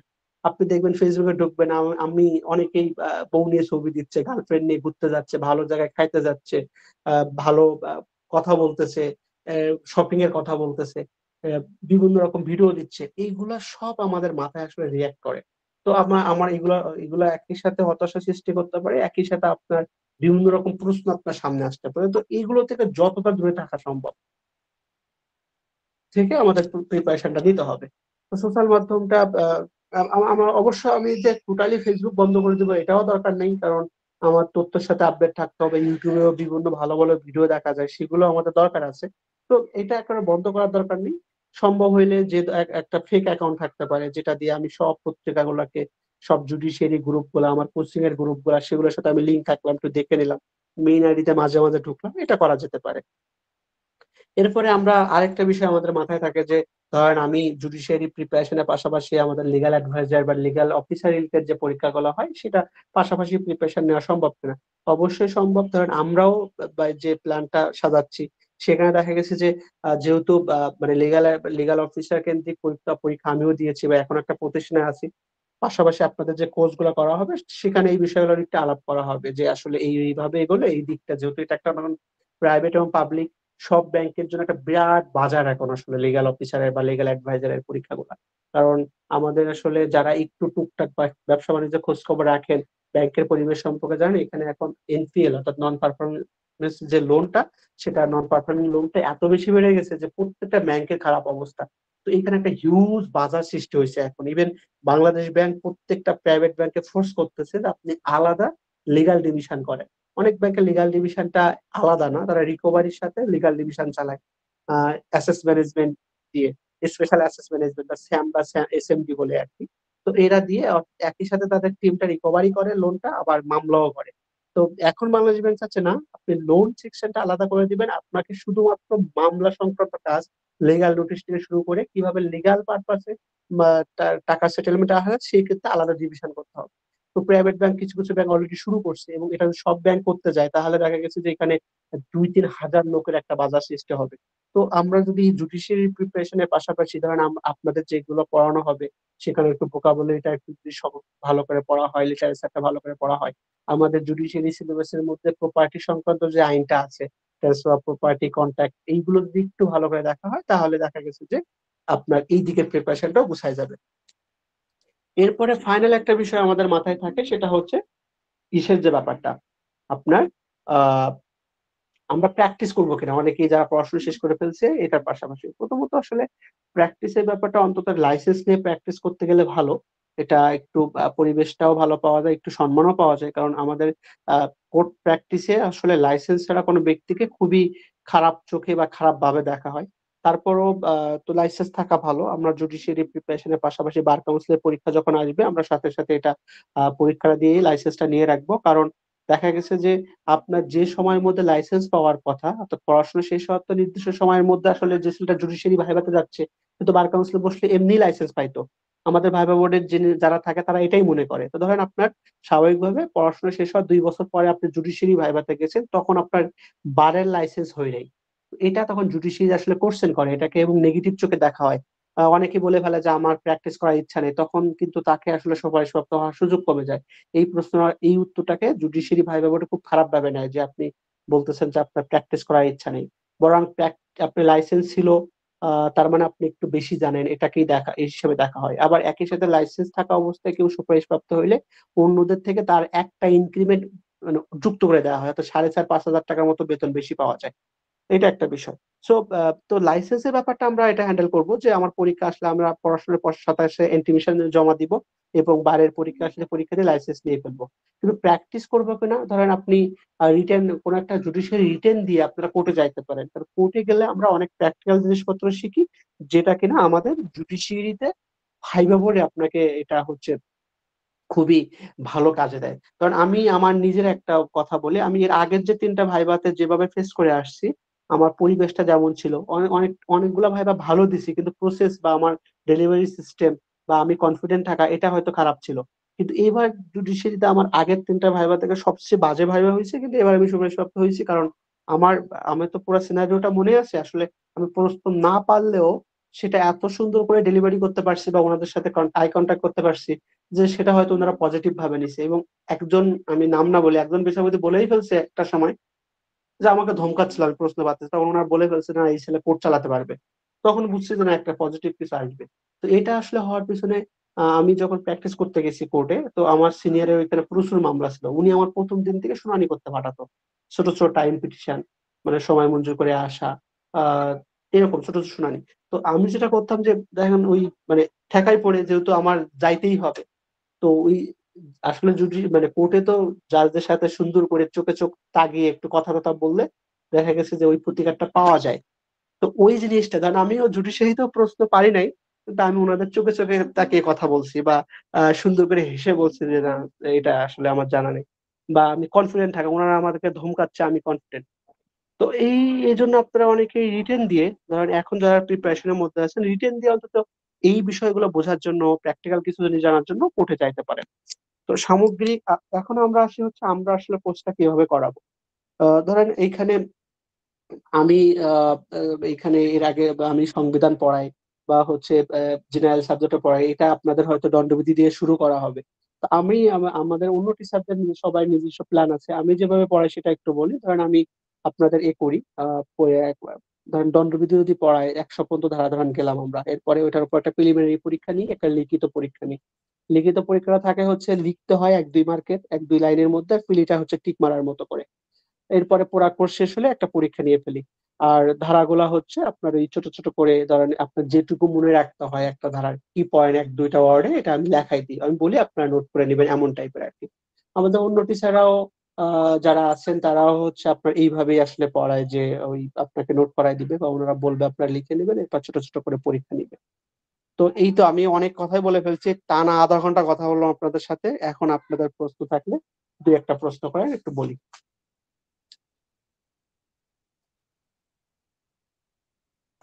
আপনাকে শুনতে সালাম পাচ্ছেন? আলাইকুম ভাই। ওয়ালাইকুম আসসালাম, আব্দুর রহমান ভাই। আচ্ছা বলেন। ভাই আমার দুইটা প্রশ্ন ছিল আর কি। আচ্ছা বলেন। আহ, প্রথম প্রশ্নটা হচ্ছে, মানে আমরা যে 10টা কোর্স লিখিত বিষয়ে প্রশ্ন ভাষা রিলেটেড, আমরা যে 10টা কোর্সের পরীক্ষা দিব, এখানে কি এক কোর্স যদি বাংলায় লিখি আর কোর্স ইংরেজিতে লেখা এরকম সিস্টেম আছে কিনা? হ্যাঁ হ্যাঁ। আর হচ্ছে আচ্ছা শোনেন আমি বলি। আচ্ছা বলেন তারপর একটা। আমি যদি বাংলায় লিখি তাহলে অনেক সময় হয় কি বাংলা লিখতে গিয়ে দু একটা ওয়ার্ড ইংলিশে হয়ে যায়, যেমন কি সালগুলা অথবা ডিএল এর নাম্বার গুলা। এই ধরনের ক্ষেত্রে কি কোনো অসুবিধা আছে কিনা? আচ্ছা, প্রথম প্রশ্ন উত্তর হচ্ছে যে আপনি বাংলা যে পরীক্ষাটা, এই পরীক্ষাটা আপনাকে বাংলায় দিতে হবে। এখন থাকে 9টা পরীক্ষা। এই 9টা পরীক্ষার ক্ষেত্রে আপনি যে ভাষা দিয়ে শুরু করবেন সেই ভাষা দিয়ে শেষ করবেন। ধরেন দণ্ডবিধির যে পরীক্ষাটা, এখানে দণ্ডবিধি, ফৌজদারি কার্যবিধি আর সাফ পয়েন্ট মিলে 100 মার্কের পরীক্ষা। এই সাবজেক্টটা আপনি পুরাটা বাংলা দিয়ে শুরু করছেন, বাংলা দিয়ে শেষ করবেন। টেকনিক্যাল শব্দ ইংরেজিতে লিখতে পারবেন। ডিএলআর এর নাম, মামলা নাম্বার, তারপর হচ্ছে আপনার ওই যে আইনের নাম, সালের নাম, এগুলো লিখতে পারবেন। অনেক সময় ওই ল্যাটিন টার্ম গুলা, এরকম টেকনিক্যাল শব্দ লিখতে পারবেন। এরপর আপনার মনে হলো যে আপনার সিভিল প্রসিডিউর অর্থাৎ দেওয়ানি সংক্রান্ত আইন সাবজেক্টটার নাম, ওইখানে দেওয়ানি কার্যবিধি, সুনির্দিষ্ট প্রতিকার আইন, তামাদি আইন, আর সাথে আছে আইনগত সহায়তা প্রদান আইন। এইটা মিলে 100 মার্কের। এই সাবজেক্টটা আপনার মনে হয়েছে যে ভাই আমি এটা ইংলিশে লিখবো, তো লিখেন, আপনি ইংরেজিতে শুরু করবেন, ইংরেজিতে শেষ করবেন। এটা করার সুযোগ আছে। এবং এটার জন্য আপনাকে যেমন আমরা বারের পরীক্ষা আবেদন করার সময় বলে দিই ইংরেজিতে পরীক্ষা দিব, তাহলে আপনাকে ইংরেজি প্রশ্ন সাপ্লাই দেয়, এরকম না। আপনি পরীক্ষার হলে যেও ঠিক করতে পারবেন। আপনি আপনি শুধুমাত্র যেটা দিয়ে শুরু করবেন সেটা দিয়ে শেষ করবেন। বুঝতে পারছেন আমার কথা? জি ভাই, ভাই আমার আরেকটা প্রশ্ন ছিল। জি বলেন। ভাই আমরা ইংলিশ লিটারেচারের ক্ষেত্রে রিটেন হচ্ছে ইংলিশ লিটারেচার, ফার্স্ট নাম্বার হচ্ছে মানে শর্ট কোশ্চেন টাইপের আসে আর কি। আর প্রিলিমিনারি থেকে কি এরকম কোনো বাধ্যবাধকতা আছে? মানে আমি মানে এরকম চিন্তা ছিল আর কি, লিটারেচার অংশটা বাদ দিব।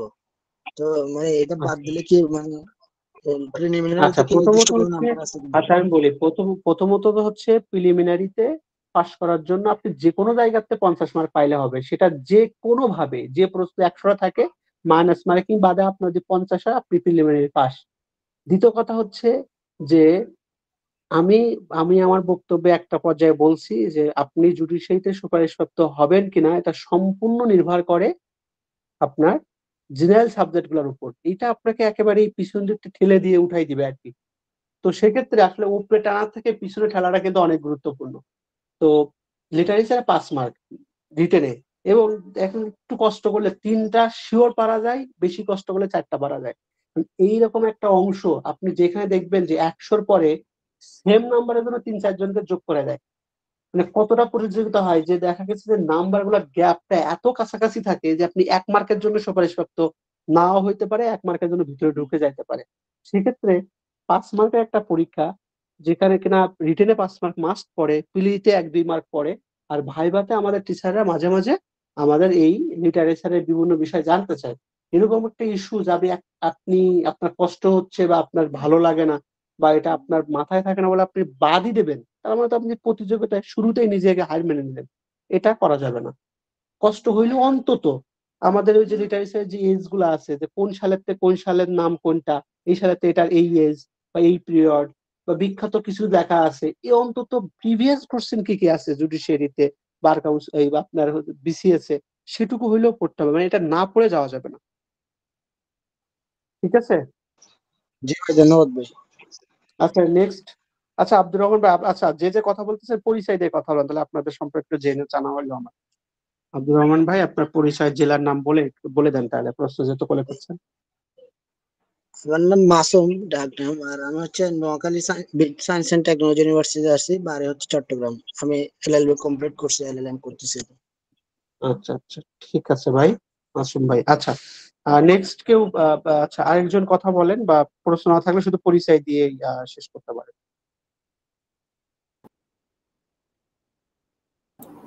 আসসালামু আলাইকুম, আমি শাহিন ইকবাল।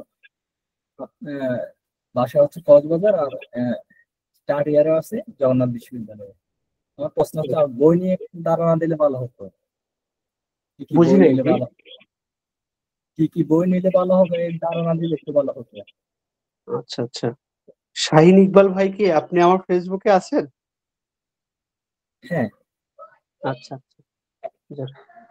আচ্ছা, তো বিষয় হলো যে বই বই কি দিলে ভালো হতো। বইয়ের ব্যাপারটা হলো মানে প্রথমত আপনি আহ, ধরেন কোন ভাষায় লিখবেন। বাংলায় যদি লিখতে চান তাহলে আমাদের বাংলা যে রাইটার গুলো আছে, এই বই একটা ধরেন আপনার দণ্ডবিধি, এই আপনার সাক্ষ্য আইন, ফৌজদারি, দেওয়ানি কার্যবিধি, তামাদি, এগুলা ব্যারিস্টার আব্দুল হালিমের বই আছে, বাংলা ইংরেজি মিক্সড। এর বাইরে আমাদের স্পেশাল ল গুলা, এগুলা চাইলেও আপনার অনলাইন থেকে, অর্থাৎ মিনিস্ট্রি অফ ল এর ওয়েবসাইট আছে, সেখান থেকে সরাসরি গেজেট নামানো যায়। অর্থাৎ 1987 সালের পর থেকে তো আইনগুলা বাংলায়, তো যেগুলো এই পরের আইন 87 সালের পরের আইন যেগুলা, সেগুলো সরাসরি অনলাইন থেকে গেজেট নামিয়ে পড়লে এখানে আপডেট থাকে আর কি। গেজেটটা ডাউনলোড করে প্রিন্ট আউট করা, অর্থাৎ শিশু আইনটা আপনি ধরেন পড়বেন, তো এটা আপনার বই কেনার দরকার কি, আপনি অনলাইন থেকে মিনিস্ট্রি অফ ল অথবা আইন মন্ত্রণালয়ের যে ওয়েবসাইট, সেখান থেকে আপনি পিডিএফ ডাউনলোড করেন, করে আপনি কম্পিউটারে পড়েন, যারা অফলাইন পড়তে চান প্রিন্ট আউট করেন। ওইখানে যেটা করে যে আজকে একটা সংশোধনী দিলে এটা সাথে সাথে ওয়েবসাইটে আপডেট হয়ে যায়। তো আপনার ল গুলা, আপনার যেগুলো 1987 সালের পরের আইন, এগুলো সব গেজেট প্রিন্ট আউট করে নেবেন সবাই। এটা দেখবেন যে বেশিরভাগ আপনার আইন আপনার কাছে থেকে গেছে। এরপরে অন্যান্য যে 1987 সালে আগের যে আইনগুলো, যারা ইংরেজিতে লিখতে চান তারা তো গেজেট আছে অনলাইনে, ওইখান থেকে নিয়ে নিবেন ওয়েবসাইট থেকে। আর যারা বাংলায় পরীক্ষা দিবেন তারা হচ্ছে ধরেন আপনার যে কোনো একটু ভালো প্রকাশনী থেকে বাংলা ইংরেজি বোথ আছে এরকম মানে কিনে ফেলবেন আর কি।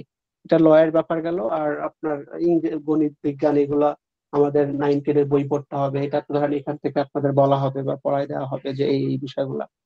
সাধারণ জ্ঞানের জন্য স্পেসিফিক কোনো বই নেই, আমি সাধারণ জ্ঞানের জায়গাটা হয়তো আসতাম, আপনি বলে ফেলছেন, একটু বলি। আমাদের পত্রিকা পড়া অভ্যাস করতে হবে, অর্থাৎ 10টা সাবজেক্ট আমাদের পরীক্ষা, কিন্তু আপনারা ভাববেন যে আমরা 11টা সাবজেক্টে পরীক্ষা দিব। এই 11 নম্বর সাবজেক্ট হচ্ছে পত্রিকা পড়া প্রতিদিন। প্রতিদিন 1 ঘন্টা বুঝে বুঝে পত্রিকা পড়া, সম্পাদকীয় কলাম গুলা পড়া। প্রথম আলোয় অভিমত বিশ্লেষণ নামে একটা লেখা হয় 5ম বা 6ষ্ঠ পৃষ্ঠায়, ওইখানে খুব সুন্দর করে একটা বিষয়ের উপর পূর্ণাঙ্গ মতামত থাকে, এটা একটু দেখা। বাণিজ্য পাতাটার উপর নজর রাখা, আহ আন্তর্জাতিক পাতার উপর নখদর্পণে রাখা, এইগুলা করলে হবে কি যে আপনার সাধারণ জ্ঞান রচনা, বাংলা রচনা, ইংরেজি, বাংলা ইংরেজি রচনার জন্য আসলে কোনো বই, ইউনিক পাবলিকেশনের বই আছে, হ্যান ত্যান আছে, এগুলো কিচ্ছু দরকার নেই। আপনি যদি এই যে রিসেন্ট বিষয়গুলা পেপার পত্রিকা পড়েন, এগুলো নোট রাখেন, তাহলে এখান থেকে কভার হয়ে যাবে।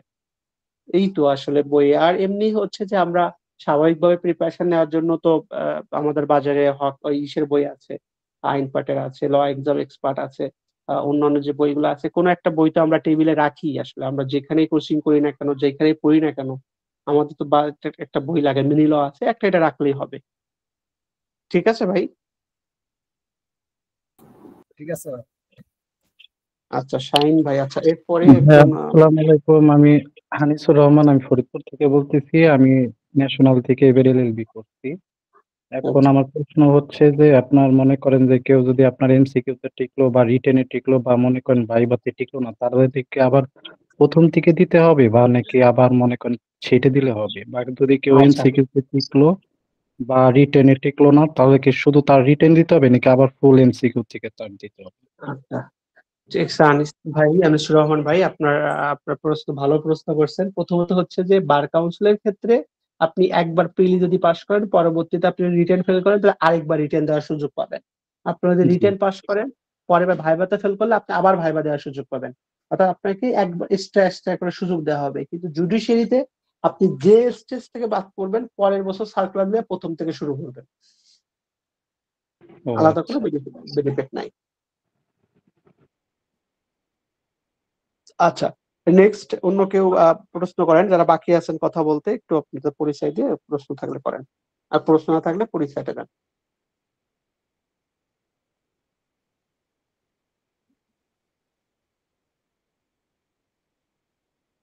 এই আপনার কি লজ্জা পাচ্ছেন নাকি আমি নাম ধরে ধরে বলবো? আপনার বলেন না, যারা কথা বলেন নাই তো বুঝতেই পাচ্ছেন যে আমি কোথাও কথা বলিনি। আসসালামু আলাইকুম ভাইয়া, আমি শাহরিয়ার কবির ইমন, ইসলামী বিশ্ববিদ্যালয় কুষ্টিয়া থেকে এলএলবি এলএলএম কমপ্লিট করেছি, বাসা যশোর। আচ্ছা, মানে আমার পাশের জেলায় বাসা আপনার, বুঝছেন? জি হ্যাঁ। আচ্ছা বলেন কোথায়? ভাই। আমার সাতক্ষীরাতে। ও আচ্ছা। আচ্ছা আচ্ছা, শাহরিয়ার ভাই, আপনার প্রশ্ন আছে কোনো নাকি এমনি পরিচয় না, দিলেন শুধু? প্রশ্ন নেই ভাই। আচ্ছা আচ্ছা, না মানে আমি যেগুলো বলছি কি এর মধ্যে থেকে কি আপনার প্রশ্ন জানা হয়ে গেছে, নাকি আপনার আসলেই প্রশ্ন জি, ছিল না বা? না এর ভিতর থেকে জানা হয়ে গেছে। আচ্ছা আচ্ছা, ঠিক আছে ভাই।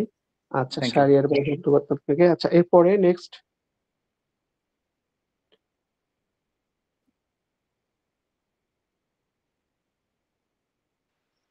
আসসালামু আলাইকুম ভাই। জি ভাই বলেন, জি আপনার নাম বলেন আর জি, পরিচয় দিয়ে আমার নাম কথা বলেন। জি ভাই, আমার নাম হচ্ছে মোহাম্মদ এনামুল হক বিজয়। আমার বাসা হচ্ছে কিশোরগঞ্জ। আমার ভার্সিটি ছিল ah, Ishakha International University, private varsity. আমি ওইটা এলএলবি শেষ করে এবার বার কাউন্সিল পরীক্ষা দিছি, রিটেন পরীক্ষা দেওয়া হয়েছে আর কি। আচ্ছা যাক ভাই, তাহলে তো আপনি প্রতিযোগিতায় এগিয়ে আছেন। আর আপনার বাড়ি কিশোরগঞ্জ না হয়ে তো কুষ্টিয়া হওয়ার কথা, আপনার নাম এনামুল হক বিজয়। আচ্ছা, এটা মজা করলাম আর কি। না আহ, স্যার, ঠিক আছে। আর হচ্ছে আমি আপনাদের লেকচার গুলো সবগুলো শুনছি, আমার প্রশ্নগুলোর উত্তর আশা করি পেয়ে গেছি আর কি। আচ্ছা ঠিক আছে, ধন্যবাদ পরবর্তীতে ভাই। থাকলে না, আমি আসলে ওই যে দেখা গেছে আপনাদের সাথে কথা বলার আগে, কারণ আমরাও তো কোচিং করতাম বা পরে এই পরীক্ষাগুলো যখন দিতাম, এই মনে তো এই প্রশ্নগুলো ঘুরতো, তো আমার নিজের মতো করে আমি কিছু প্রশ্ন মানে সাজাইছি আসলে, যে আসলে ওদেরকে ওদের মনে হয়তো এই টাইপের প্রশ্ন আসতে পারে। তারপরেও নতুন প্রশ্ন কারো থাকলে তো সেগুলো বলার চেষ্টা করতেছি। আচ্ছা, নেক্সট ভাইয়া অন্য একজন কথা বলেন। আমি জয়নব আক্তার, আমার বাসা রাজশাহীতে। আমি বরেন্দ্র বিশ্ববিদ্যালয়ে এবার 5th সেমিস্টারে পড়তেছি। এমনি আপু, আপনার কোনো প্রশ্ন আছে? না ভাইয়া, কোনো প্রশ্ন নাই। আচ্ছা, আপনাদের এখানে ওই যে আমাদের বিলাল নামে আপনাদের কোনো স্যার আছে? বিল্লাল, বেলাল? বিল্লাল। না ভাইয়া, বেলাল নামে তো কোনো স্যার নাই। বরেন্দ্র আর থেকে যদি আছে। আচ্ছা থাকে তাহলে, আমি জানি না। যদি থাকতেও আচ্ছা পারে, বলা যায় না। আমি আচ্ছা সব তানজিম, টিচার। আচ্ছা আপনি হয়তো চিনেন না, আমার ব্যাচমেটই আর কি, আমি একসাথে পড়াশোনা করতাম, এখন আপনাদের এখানে পড়ায় আর কি। যাওয়ার ফলে আপনি ও, হয়তো চিনেন না, চিনতে পারেন। ডিপার্টমেন্টে? হ্যাঁ হ্যাঁ। ও, আচ্ছা ভাইয়া, ভার্সিটি খুললে খোঁজ নিব নে। আচ্ছা ঠিক আছে। আচ্ছা, নেক্সট অন্য একজন কথা বলেন। ঠিক আছে আপু, ধন্যবাদ। হ্যালো, আসসালামু আলাইকুম জি ভাই। ভাই, আমার নাম তানজিম। হচ্ছে তানজিম আহমেদ ফয়সাল। আমি ঢাকাতে পড়াশোনা করি। আমার ইউনিভার্সিটির নাম হচ্ছে প্রাইম ইউনিভার্সিটি মিরপুর। আমি অনার্স থার্ড ইয়ারে আছি, ল ডিপার্টমেন্ট।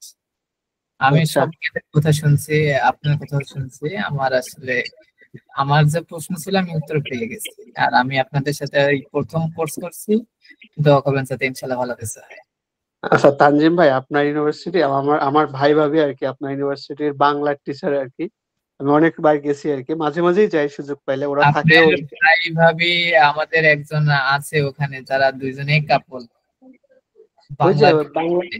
হ্যাঁ হ্যাঁ, আলামিন নাম আর কি আমার জি, ভাইয়ের হবে। আলামিন স্যার, আলামিন স্যার আমরা চিনি আচ্ছা খুব আচ্ছা। ভালোভাবে। আমাদের উনি এখন কোর্স করাচ্ছেন। হুম হুম। জি ভাই, যাক জি ঠিক জি। আছে ভাই, থ্যাংক ইউ ভাই। আচ্ছা নেক্সট, তারপরে।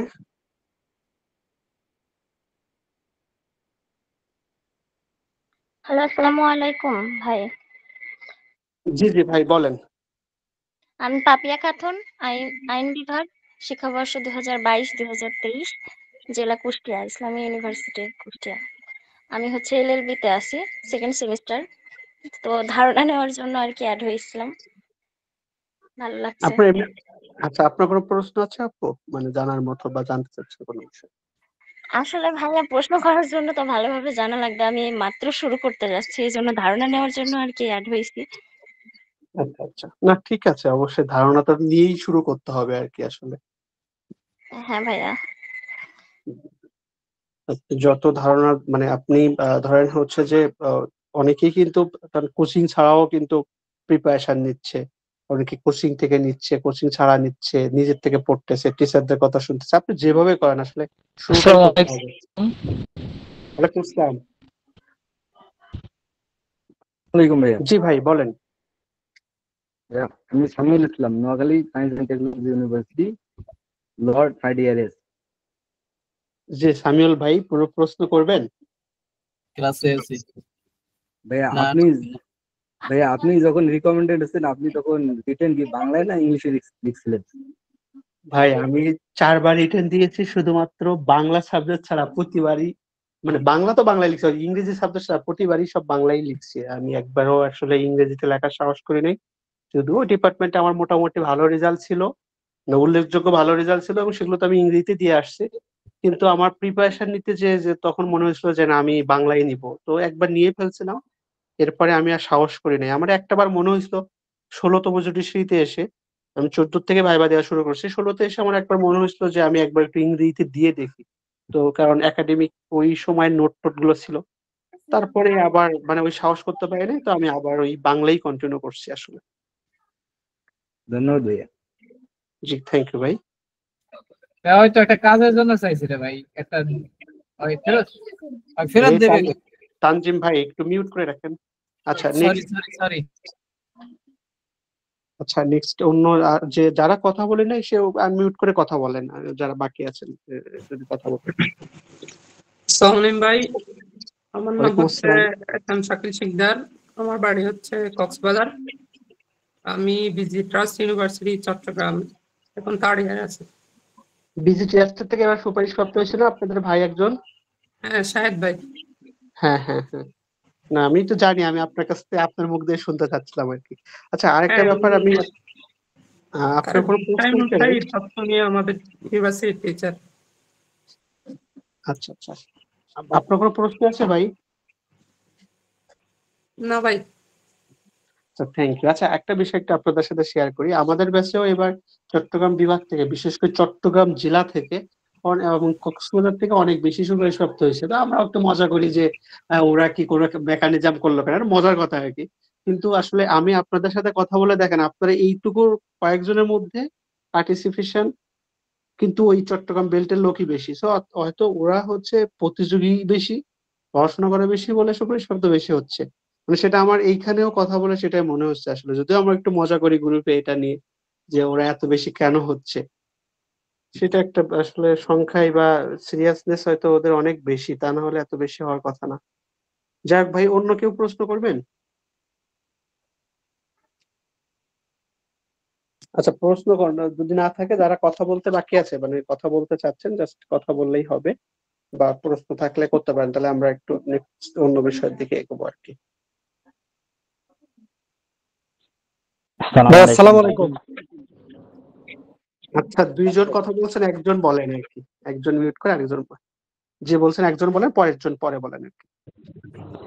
আসসালামু আলাইকুম ভাই, ওয়ালাইকুম আমি আসসালাম। আব্দুল আল কাসি, পড়াশোনা করছি ইসলামিক ইউনিভার্সিটিতে ল অ্যান্ড ল্যান্ড ম্যানেজমেন্ট বিভাগে। আমি ফাইনাল ইয়ারে বর্তমানে, আর আমার গ্রামের বাসা হচ্ছে নীলফামারী। আচ্ছা ভাইয়ের কোনো প্রশ্ন আছে নাকি শুধু পরিচয় দিলেন? ভাই পরিচয় দিলাম, প্রশ্নগুলো হচ্ছে আপনার কথার মাধ্যমে পেয়ে গেছি। মানে কথা বুঝছেন? জি ভাই। থ্যাংক ইউ ভাই। তাহলে মানে আচ্ছা ঠিক আছে, আপনার যদি কিছু জানার জিজ্ঞাসা না থাকে তাহলে ঠিক আছে, অন্য নেক্সট যিনি কথা বলতে চাইছিলেন উনি বলেন। ভাই আসসালামু আলাইকুম, আমি ইয়াসিন আরাফাত। জি ভাই বলেন, একজন বলেন আরেকজন পরে বলেন। আমি ইয়াসিন আরাফাত, বাসা পাবনা, রাজশাহী ইউনিভার্সিটি থেকে মাস্টার শেষ করলাম। আর আমার জানা ছিল যে এই সাজেশনটা মানে একটু সিলেবাসটা দিয়ে দিবেন সুন্দর করে বুঝে, তাহলে ওইটা একটু ওই অনুযায়ী আমরা যেন ভালো করে পড়তে পারি। মানে জুডিশিয়ারি পুরো সিলেবাসটা নাকি এই যে বিষয়গুলো বললাম এইগুলা বলে এইগুলাই দিচ্ছেন? দিবেন, আর ওইটা জুডিশিয়াল ওইটা দিলে পরে একটু ভালো হয়, তাহলে দুইটা আচ্ছা ই করে আমরা মেনটেন করে পড়তে পারি সুন্দরভাবে। আচ্ছা ঠিক আছে। আচ্ছা আপনার প্রশ্নের লেন্স ধরে আমি একটু বলি।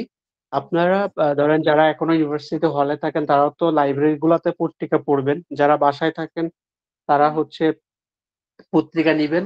এটা অর্থাৎ আপনার টেবিলে পত্রিকা থাকতে হবে। আর এর বাইরে আগামীকালকের মধ্যে আমরা এখানে যাদের সাথেই কথা বলতেছি সবাই অন্তত আমাদের বিজিএস এর যে সিলেবাসটা এটা হচ্ছে আপনাদের টেবিলে থাকতে হবে। অনলাইন থেকে বিজিএস যে ওয়েবসাইট আছে, দুটি সিরিজ যে ওয়েবসাইট আছে, বিজিএস ওয়েবসাইট ঢুকবেন, ওইখানে সিলেবাসের একটা অপশন আছে, প্রিন্ট আউট ডাউনলোড করবেন, প্রিন্ট করে নিজের টেবিলে রাখবেন। অন্তত এইটার জন্য সবাই করেন আর কি। ঠিক আছে, সবার টেবিলে আপনি কই পড়তেছেন, কার সাথে কি করতেছেন এটা আপনার বিষয়। আপনি আমাদের কাছে পড়বেন বা আমি আপনাদের পড়াবো এইটা কোনো বিষয় না, এটা অনেক পরের বিষয়। কিন্তু আপনি জুডিশিয়ারি দেওয়ার চিন্তা যখন করছেন আপনার টেবিলে বিজিএস এর সিলেবাস থাকতে হবে। তো এটা সবাই কালকে মানে কালকে যেন এটা থাকে অন্তত। মানে এই এখন কথা বলতেছেন রাত এখন 10টা 4 বাজে, আগামীকাল 10টা 4 আসার আগে আপনার টেবিলে যেন জুডিশিয়ারি সিলেবাসটা থাকে। জি আচ্ছা তারপরে হচ্ছে ইসে যে আচ্ছা আমি এর আগে এখানে একটু বলে রাখি, সেটা হলো আমি যে বিষয়টা বলছিলাম এটা কি আপনারা সবাই বুঝতে পারছেন? যে ধরেন একটা ল, তার পূর্ণাঙ্গ যে নামটা নারী ও শিশু নির্যাতন দমন আইন 2000 এই বলে সার্চ দেবেন গুগলে, যে সাজেশনটা মিনিস্ট্রি অফ ল দেখাবে দেখবেন সেটার মধ্যে আপনি ঢুকবেন, ঢুকে এরপরে দেখবেন যে মূল আইনটা শো করবে, এরপর লেখা থাকবে যে সম্পূর্ণ আইন দেখতে ক্লিক করুন, ওখানে ক্লিক করবেন। এরপরে পাশে সাইড দিয়ে টানলে, মোবাইলের কথা আমি বলতেছি, দেখবেন যে আসবে, প্রিন্ট অপশন আসবে, প্রিন্ট অপশনের ভিতর যে এটা ডাউনলোড করা যায়, পিডিএফ ফাইল ডাউনলোড হয়।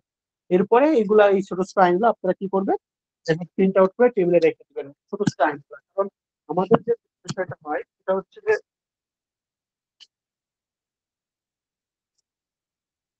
আচ্ছা আপনারা কি শুনতে পাচ্ছেন? জি, পাচ্ছি।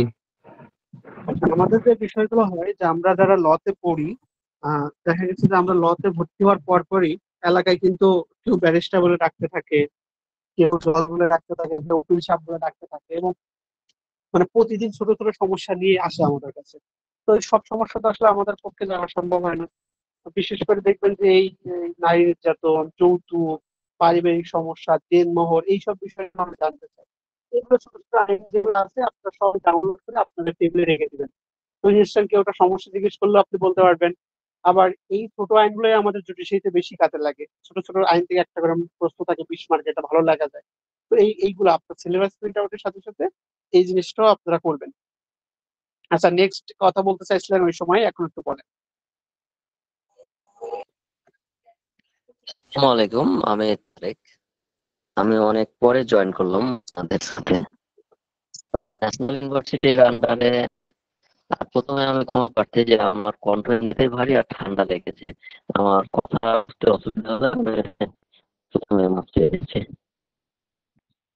আমি ন্যাশনাল ইউনিভার্সিটিতে 2 বছরে এলএলবি শেষ করলাম। তা আমার একটা জানার বিষয় আগ্রহ হচ্ছে যে ন্যাশনাল থেকে বিজিএস এ কত পার্সেন্ট টিকে? আচ্ছা, কত পার্সেন্ট টিকে এইটা আমি এটা আপনাকে আমি বলতে পারবো না কত পার্সেন্ট টিকে। বিষয় হলো, যদি মানে এইখানে ধরেন যদি যা এইখানে যে রিকোয়ারমেন্ট থাকে, রাজশাহী ইউনিভার্সিটিতে পড়ার পরে মাস্টার্স করে এই যে রিকোয়ারমেন্ট ফুলফিল করার পরে যারা পরীক্ষাতে বসতে পারে, ধরেন মানে পরীক্ষাতে বসতে যারা পারে, যারা পরীক্ষাতে বসার যোগ্যতা অর্জন করে, এরপরে যদি সবাই এখানে ধর 100 জন যদি এই পরীক্ষায় এসে টিকতো, তাদের বিদেশি কাউকে নিষেধ করতো না। কিন্তু যেটা হয় যে আসলে মানে এইখানে যে ব্যাপারটা হয়, অনেকেই একটু মানে আবেগের জায়গা থেকে পিড়িতে বসে, একদম রিটেনে বসে, ভাইভাতে চাই, কিন্তু পরবর্তীতে এইটা আসলে লেগে থাকার সংখ্যাটা কম। আর আমাদের জুডিশিয়ারিতে এরকম ভাবে সুপারিশপ্রাপ্ত হয়েছে সেই সংখ্যাও যে খুব উল্লেখযোগ্য তা না। কারণ আহ যেটা হয় যে আসলে আপনার লেগে থাকার যে ব্যাপারটা, এই জায়গাটা লেগে থাকার ব্যাপারে সংখ্যাটা কম হওয়ার কারণে সুপারিশপ্রাপ্ত হওয়ার সংখ্যাটাও কম। একটা সময় একই অবস্থা কিন্তু এক সময় প্রাইভেট ইউনিভার্সিটিতেও আমাদের পুরুষের স্টুডেন্ট আসতো, কিন্তু যেটা হইতো যে ওই মানে নিজেরাই হার মেনে নিত যে ভাই আমি প্রাইভেটে পড়ছি, আমার হবে না। কিন্তু লাস্ট 3-4 বছর জুডিশিয়ারির যে পরিসংখ্যান, তাতে একটা বড় সংখ্যক ইউনিভার্সিটি মানে একটা সংখ্যক সুপারিশপ্রাপ্ত হচ্ছে প্রাইভেট থেকে, এবং তারা প্রথম দিকে চলে আসছে।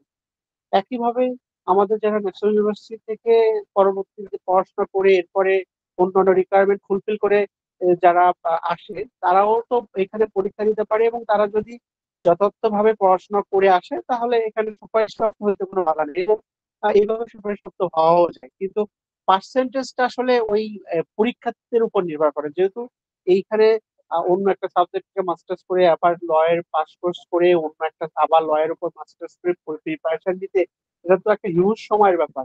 এখানে ওই রকম অ্যাপ্লিকেন্ট না পাওয়ার কারণে আমাদের এইখানে সুপারিশপ্রাপ্ত সংখ্যাও কম। প্রশ্নটা করার কারণ হচ্ছে যখন ভাইবা বোর্ড দেখে যে উনি ন্যাশনাল থেকে এসছে, তখন আলাদা এক মানে আলাদাভাবে মূল্যায়ন করে, মানে অনেক নিচু ভাবে মূল্যায়ন করে, ন্যাশনাল থেকে করছে এতটুকুই কি এটা জানে আপনার ভুল কথা। এটা প্রথমে এটা একটা আপনার এটা হচ্ছে, তাহলে এটা হচ্ছে আপনার, আমি বলবো যে এটা আপনার মানে ভুলভাবে জানা আর কি। আমাদের হতে পারে আসলে এটা ভুলভাবে জানা হতে কেন পারে বলবো, যদি তাই হতো, আমি রাগিব মোস্তফার কথা কেন বলতেছি, ও প্রাইভেট বিশ্ববিদ্যালয় থেকে তাহলে জীবনও সেখানে হইতে পারতো না। ও বলতো যে না, এটার কোনো সুযোগ নাই। আমাদের বরিশাল ইউনিভার্সিটি হালিমা এবার ফার্স্ট হইতে পারতো না যদি এইটা নিচু হয়ে দেখা হতো। কারণ ঢাকা ইউনিভার্সিটির সাথে তো আপনি বাংলাদেশ মানে ঢাকা ইউনিভার্সিটি, মানে আপনি বাংলাদেশ, ঢাকা ইউনিভার্সিটি বাদ দিয়ে বাংলাদেশ চিন্তা করতে পারবেন না। মানে যে যেটাই বলে, আমরা যেই বলি যে বুয়েট কুয়েট রুয়েট, এই চট্টগ্রাম রাজশাহী জগন্নাথ, আপনি যাই বলেন না কেন, আপনাকে স্বীকার করতে হবে যে ঢাকা ইউনিভার্সিটি ঢাকা ইউনিভার্সিটি। তাদের দুইটা টিচার এবার ভাইবা বোর্ডে ছিল, তাহলে তো ওরা একটা সূক্ষ্ম যদি ভাবে যদি আবেগ দেখাতো, তাহলে তো ওদের ছেলে পাস হয়ে যেত। ওদের ছেলে একটা তো এই যে জাবিদ এবার থার্ড হয়েছে, ওর প্রতি ধর 2 মার্ক যদি ভালোভাবে বাড়ায় দিত ওই তো ফার্স্ট হইতো। বিষয়টা তাই, কিন্তু তা তো হই নাই, হয়েছে সাদিয়া ফার্স্ট। এবং জাদিদ আর আমি একই বেঞ্চে বসে পরীক্ষা দিচ্ছি এবার, যে এবার তৃতীয় হয়েছে ঢাকা ইউনিভার্সিটি। ওই ছেলে এত মেধাবী, মানে ওর সাথে কথা বললেই বোঝা যায় ছেলেটা কি পরিমাণ মেধাবী। এবার যে তৃতীয় হয়েছে, ও কিসের ক্যাডেট থেকে পড়া। তো তারপরে মানে সে কোনোভাবে তার যোগ্যতা অভাব নেই, যদিও সে ফার্স্ট টাইম পরীক্ষা দিচ্ছে, তো ওই ফার্স্ট হওয়ার কথা হয় নাই তো। সো আমি যে কথাগুলো বলতেছি প্র্যাকটিক্যাল জায়গা থেকে, পরিসর মানে আবেগ বা আমি কি ভাবতেছি এগুলো না, যেটা আমি চোখের সামনে দেখে আসছি সেটা বলতেছি। তো তাহলে তো এটাই হইতো। অথচ সাদিয়াত তো ইউনিভার্সিটি হচ্ছে বরিশাল, তার ঢাকাতে তার পারিবারিক যে অবস্থা বা অর্থ সম্পাদন না আছে, তার পরিবারের প্রশাসন বা দেশের সরকার পর্যায়ে অনেক প্রভাবশালী ব্যক্তি আছে এমনও নেই, কিন্তু তার তো হওয়ার কথা ছিল না, সে তো হয়েছে। তো এরা এরা স্যারের কাছে জি জি ভাই বলেন। স্যারের কাছে আমার অনুরোধ, আমি একজন ক্ষুধার্ত বাঘ বিজিএস এ সুপার প্রাপ্ত হওয়ার জন্য, কিন্তু আমার বর্তমান লেভেল আমি মনে করি আমি জিরো টলারেন্সে আছি, মানে একেবারে জিরো লেভেলে আছে, মানে শূন্য রেখায় আমি অবস্থান করছি বর্তমানে, কিন্তু আমি একজন ক্ষুধার্ত বাঘ। তো আমি আপনার কাছে পরামর্শ চাবো, জেনারেলের 400 মার্ক বাদ দিয়ে, বিশেষ করে প্রিলিমিনারি কিভাবে আমি উতরাবো বিজিএস এর, এবং রিটেনের জন্য 600 মার্কের জন্য যদি আমাকে কিছু বলতেন, আমি আপনার কাছে চিরকৃতজ্ঞ থাকতাম।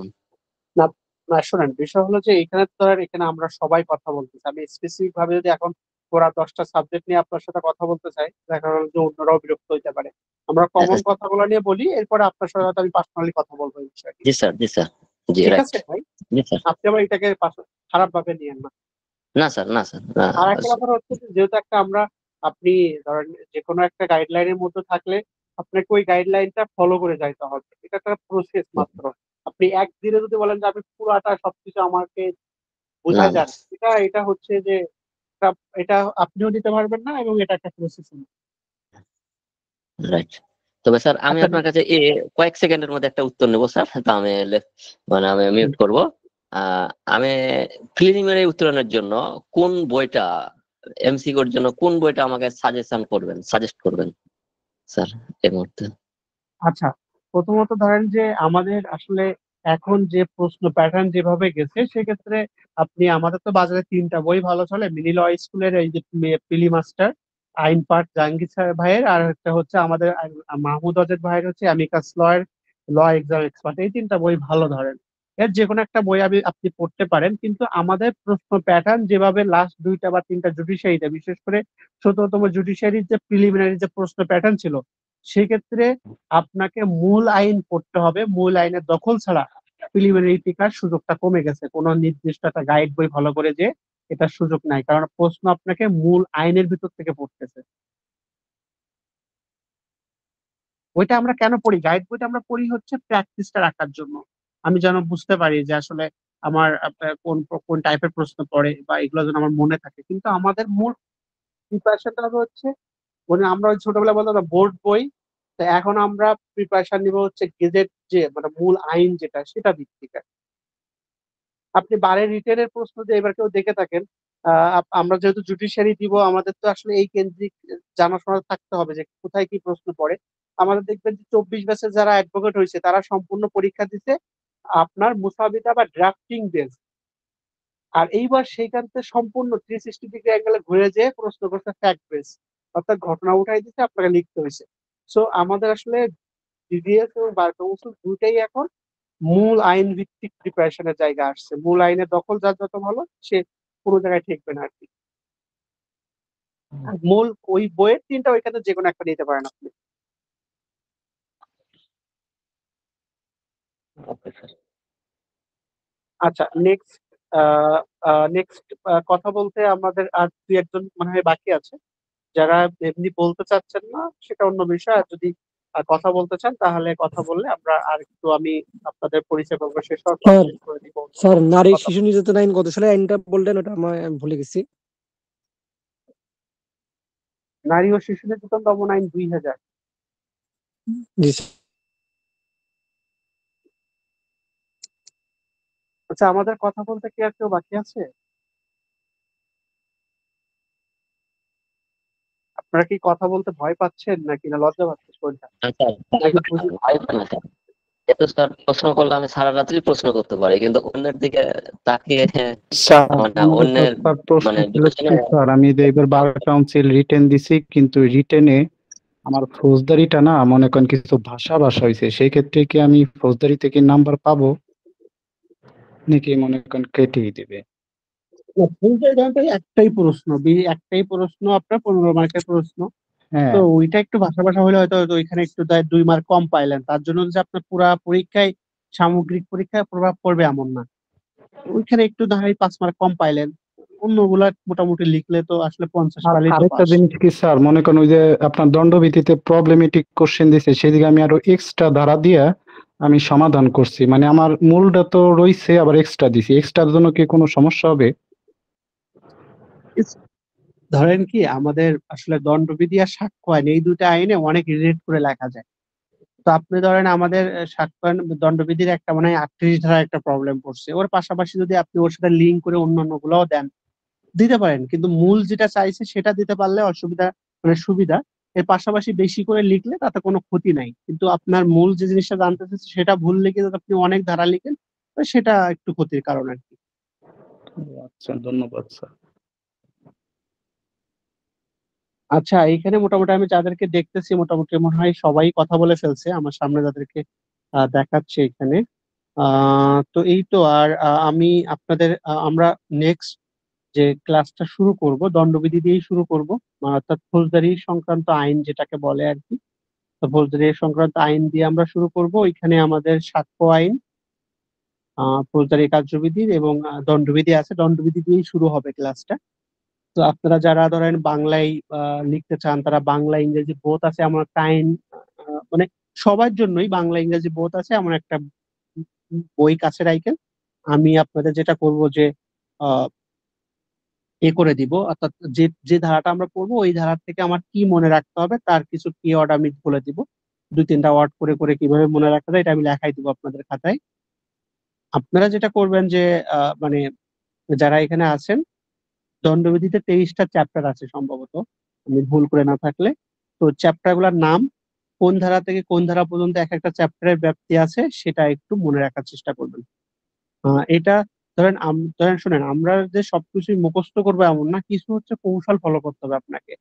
এইখানে 511টা ধারা আছে, 511 ধারা তো আমি মনে রাখতে পারবো না, আমাকে 1-150 ধারা মনে রাখতে হবে দণ্ডবিধিতে সর্বোচ্চ।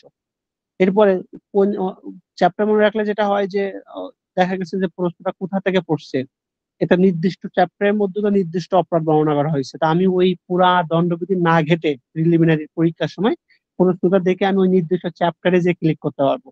এজন্য আমরা প্রতিটা আইন যখন পড়বো আমাদের প্রথম কাজ হবে তার স্ট্রাকচারটা মনে রাখা, তার আসলে দরজা জানলা কোথায় কি আছে ওই বিল্ডিংটা সেটা মনে রাখা, কোথায় সিঁড়ি আছে মনে রাখা, তাহলে ওখান থেকে সহজে বের হওয়া যাবে। কিন্তু ওইটা না মনে রেখে শুধুমাত্র যে বিল্ডিং বানায় আসলে লাভ নেই। তো একইভাবে আইনটা আমাকে পড়তে হবে তার ভিত্তিটা মাথায় রেখে, যে আমি সব ধারা হয়তো পড়বো না কিন্তু সব চ্যাপ্টার গুলোর নাম জানবো, কোন ধারা থেকে কোন ধারা সেটা আমরা মনে রাখার চেষ্টা করব।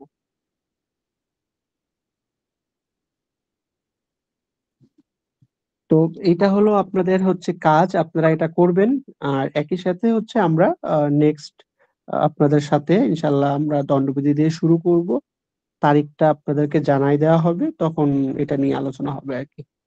তো মোটামুটি এই কথাবার্তা, আপনাদের যদি প্রশ্ন না থাকে কোনো বিষয় নিয়ে তাহলে আমরা শেষ করে আমি আপাতত শেষ করে ফেলবো।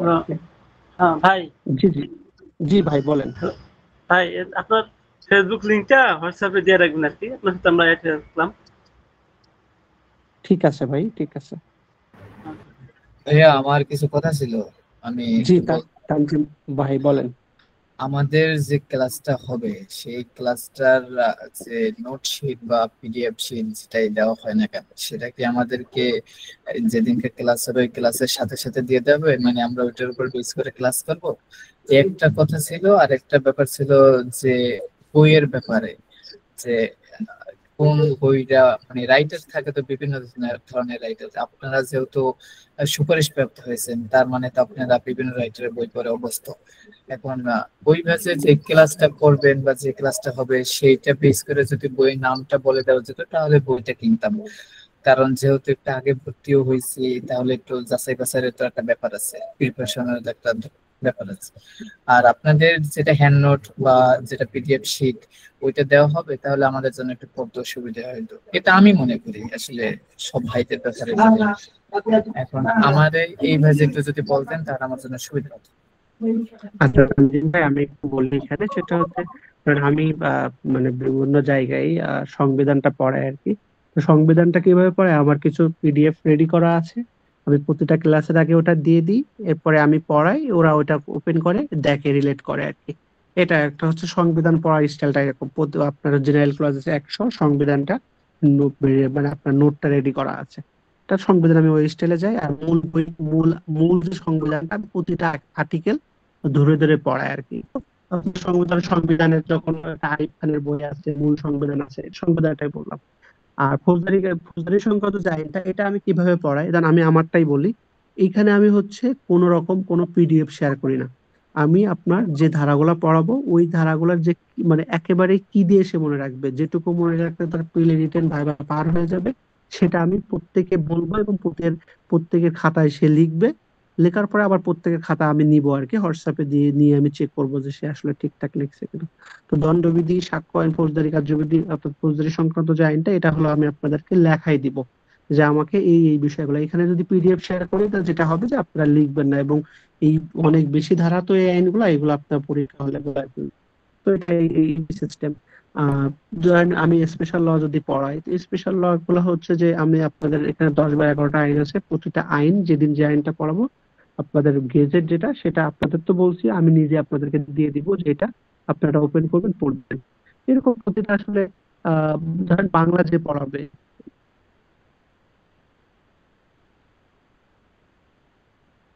সে হচ্ছে আপনাদেরকে পিডিএফ শেয়ার করলো, নোট শিট করলো, শিট শেয়ার করলো, এরপর পড়ালো।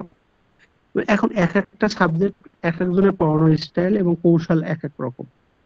তো আপনি নিশ্চিত থাকেন যে আপনাকে যদি সেই ক্লাসে নোট শেয়ার না করে, তাহলে আপনাদের দিয়ে লেখাই নিচ্ছে।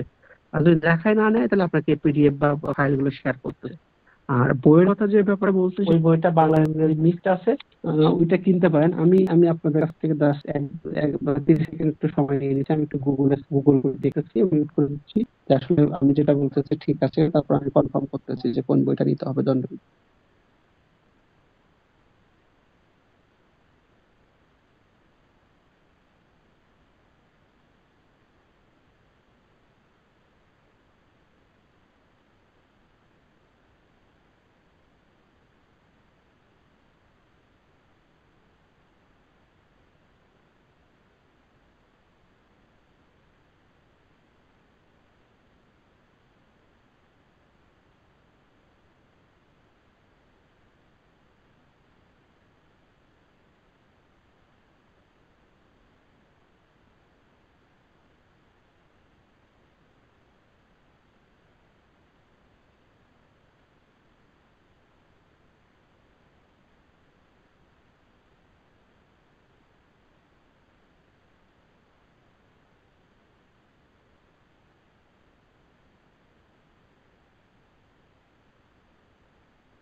আচ্ছা, বোরহানুদ্দিনেরই ওনার একটা বই আছে, বাংলা ইংরেজি মিক্সড, এটা আপনারা দেখতে পারেন, বা অন্য অন্য কারোর বইও দেখতে পারেন, যেখানে বাংলা ইংরেজিটা আছে আর কি। আসলে এই ধরনের বই আমরা তো ইউনিভার্সিটিতে কমেন্ট্রি বই পড়ি, এই দণ্ডবিধি, ভাইয়া ফৌজদারি ওনার কার্যবিধি, অনেক বড় বড় বই নামটা পড়ি, ছিল এটা আমাদের বুরহানুদ্দিন। কিছু কাজে লাগে না জুডিশিয়ারিতে, কারণ এত এত বড় আইন, মূল আইনটা।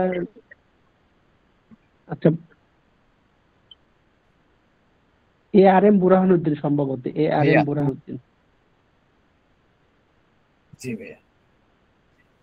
হ্যাঁ, এটা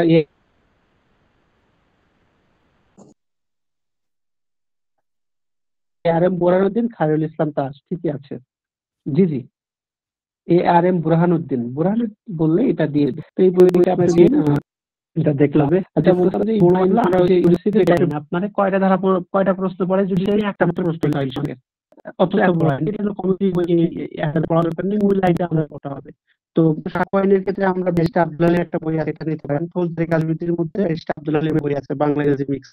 তো দণ্ডবিধি বুরহানুদ্দিন, সাক্ষ্য আইন ব্যারিস্টার আব্দুল হালিম, ফৌজদারি কার্যবিধি ব্যারিস্টার আব্দুল হালিম, এটা নিতে পারেন আর কি। এর বাইরে আপনাদের যদি টেবিলে থেকে থাকে কোনো বই তাহলে অসুবিধা নেই, এটাও অসুবিধা নেই।